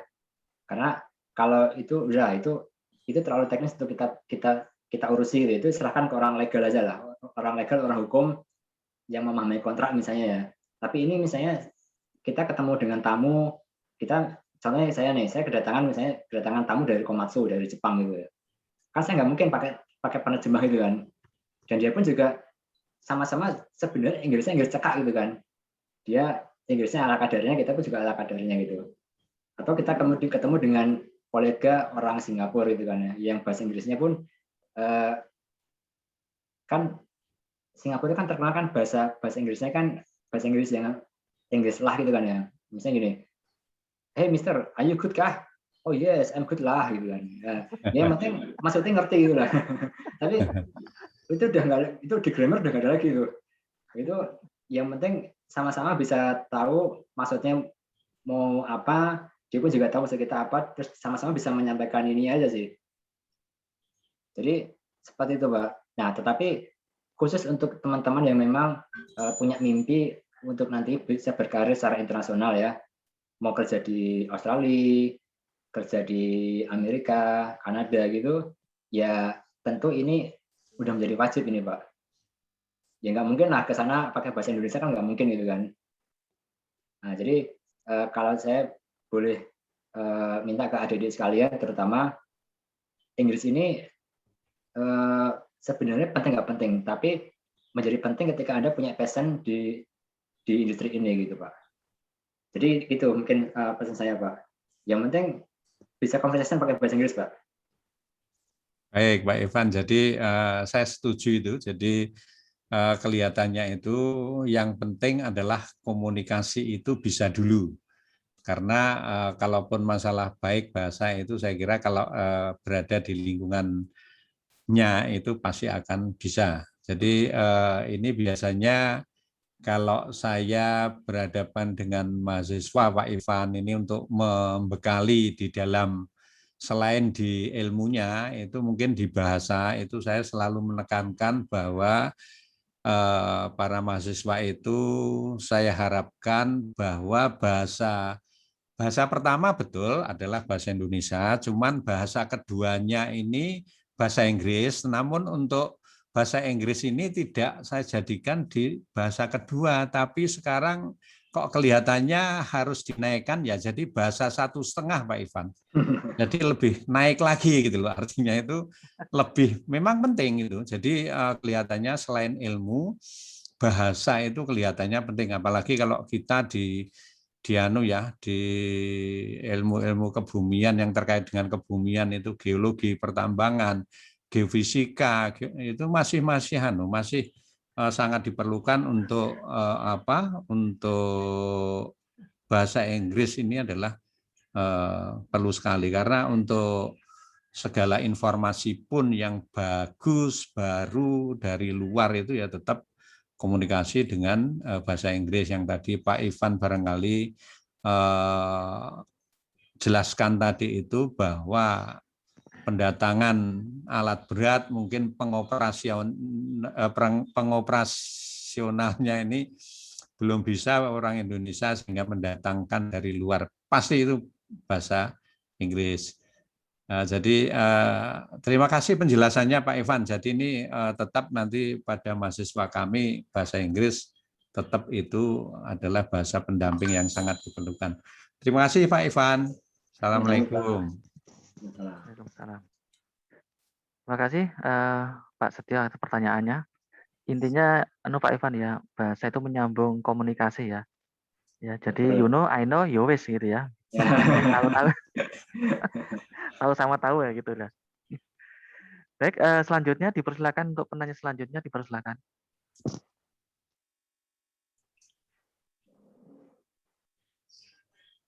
Silakan untuk khusus para calon maba, calon mahasiswa atau yang sudah mendaftar atau yang belum mendaftar.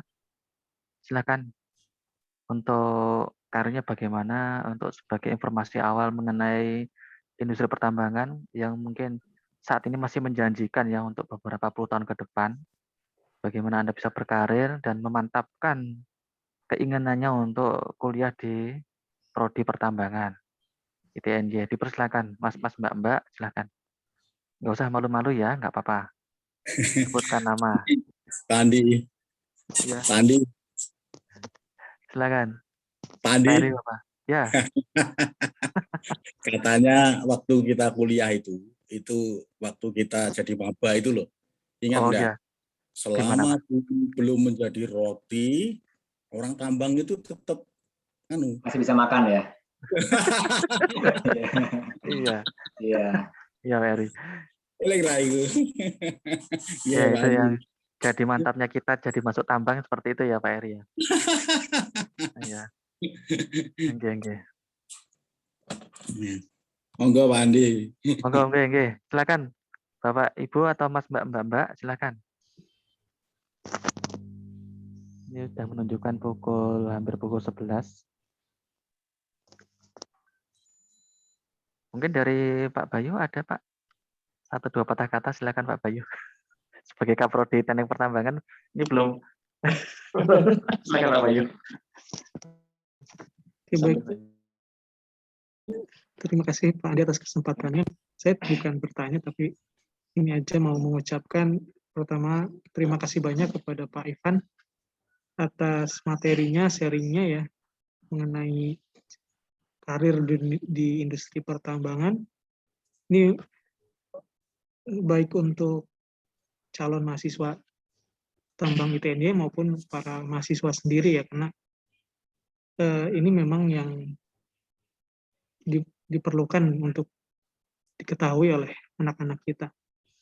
Dan tadi saya dengar sangat baik sekali, ya, menggugah sekali untuk mahasiswa-mahasiswa maupun calon mahasiswa untuk terus mengikuti pendidikan di S1 tambang ini. Oke, kemudian untuk para calon mahasiswa sendiri, tadi kan udah dipaparkan nih bahwa banyak sekali kiat-kiat agar nanti kita bisa sukses berkarir di industri pertambangan. Ya, jadi salah satu yang paling ditekankan adalah soft skill, ya, dan kemampuan bahasa, kemampuan komunikasi. Nah, jadi harapannya silahkan ikut menyimak terus ya dan mengikuti terus dari prodi. Insya Allah akan ada rangkaian acaranya di pekan depan dan beberapa pekan ke depan ya, jadi ini masih akan terus berlanjut ya, jadi silahkan diikuti dan silahkan bertanya ya. Nah, ini juga merupakan salah satu latihan soft skill kita ya, bagaimana kita menyimak suatu informasi, kemudian apa yang masih kurang dari pemahaman kita tanyakan seperti itu. Jadi nggak usah malu-malu gitu ya. Nah, itu juga merupakan bagian dari soft skill tadi. Dan ajak juga teman-teman yang lain, ya silahkan diajak teman-teman yang lain, baik yang sudah sama-sama mungkin dari kenalannya dari sekolahnya ataupun dari lingkungan sekitar rumah gitu ya, maupun yang masih belum ya, yang masih bingung mau ke jurusan mana atau masih memantapkan niat di industri pertambangan ini. Jadi silahkan ya diajak teman-temannya lagi, kemudian ya intinya kesempatan yang kami persiapkan ini untuk adik-adik calon mahasiswa ini ya supaya kalian semua punya start yang sama dari awal ya. Apa sih yang harus dipersiapkan untuk kuliah selama nanti 3,5 tahun ke depan.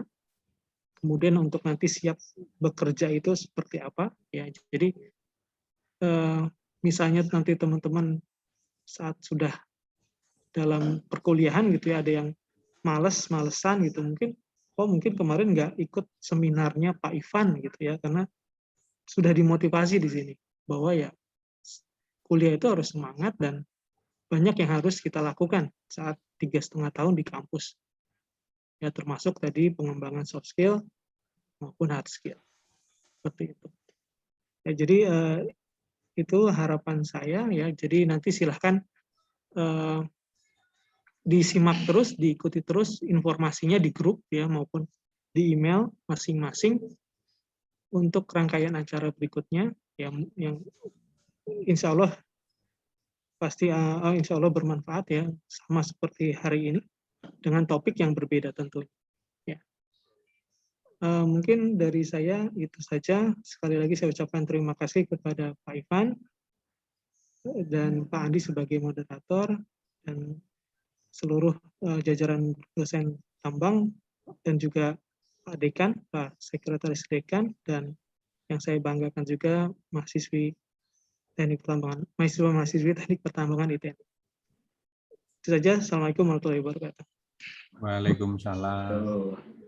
Salam. Baik, terima kasih Pak Bayu atas sambutannya dan penjelasannya. Mungkin masih ada lagi pertanyaan dari calon mahasiswa baru tahun 2021, dipersilakan.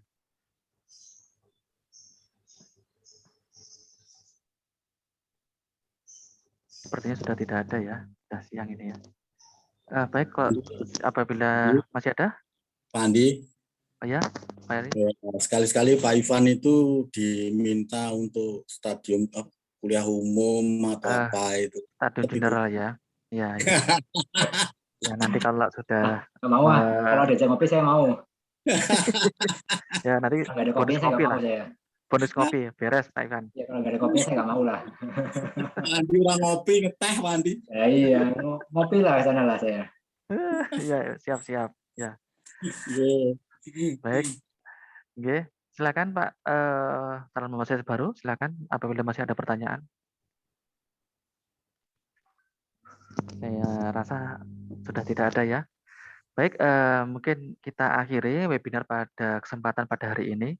Sebelumnya kami atas nama penyelenggara mengaturkan terima kasih sebanyak-banyaknya kepada para pimpinan ITNY, khususnya kepada Bapak Dekan dan Sekretaris Dekan, Pak Setio dan Pak Rizky, dan juga terkhusus pada Pak Bayu Rahman, STMD selaku Kaprodi Tambang ITNY. Dan khususnya yang teramat sekali terima kasih kepada Pak Ivan yang telah memberikan ilmunya, dan ini sangat bermanfaat sekali dan sangat besar. Dan ini semoga menjadikan informasi yang sangat berharga bagi kita untuk meningkatkan kualitas dan pembekalan untuk para mahasiswa baru. Amin. Sebelumnya kami tutup, maka ini ada sedikit pembelajaran ya saya sampaikan. Satu adalah to hear to forget ya. Maka ada 3 tahap pembelajaran, ada 3. Yang pertama to hear to forget. Kalau dengan mendengar kita bisa lupa. Kalau kita bisa mendengar itu mungkin di lain waktu berapa hari, berapa minggu bisa lupa. Ada tingkatan yang selanjutnya to see to believe ya.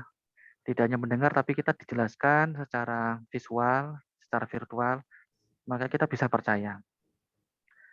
Ada yang ketiga yaitu to do to understand. Maka dengan kita berbuat kita akan paham. Maka bagi calon mahasiswa baru kita bisa saat ini masih dengar-dengar, masih bisa lihat-lihat, tapi belum paham akan tambang seperti apa. Maka Anda harus to do to understand. Maka Anda berbuat, maka Anda akan paham.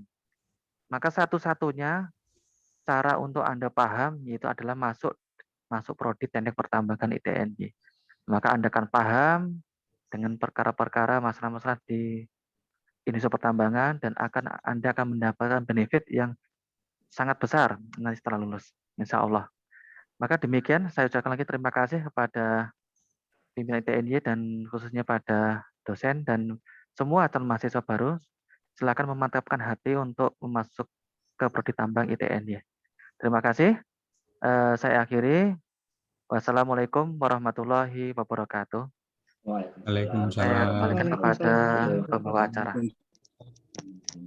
Baik, terima kasih kepada Pak Ivan ya atas materi yang telah diberikan, dan terima kasih juga kepada Pak Andi yang telah memandu kita dalam webinar pada hari ini.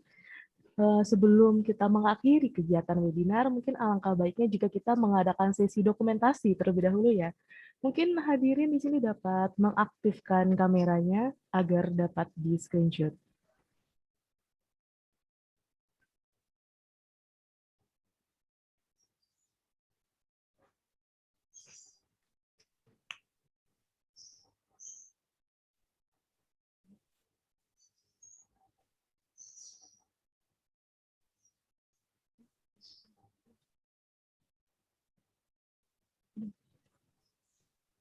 Baik, satu, berikan senyuman, mungkin yang di rumah yang tidak menggunakan masker bisa memberikan senyuman terbaiknya ya.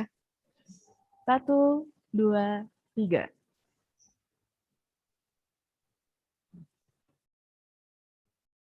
Baik, terima kasih. Peserta yang berbahagia, tibalah saatnya kita pada penghujung acara untuk mengakhiri kegiatan kita yang sebelumnya kita awali dengan berdoa. Alangkah baiknya jika kita kembali memanjatkan syukur kita kepada Yang Maha Kuasa, berdoa menurut agama dan kepercayaan masing-masing, dipersilakan.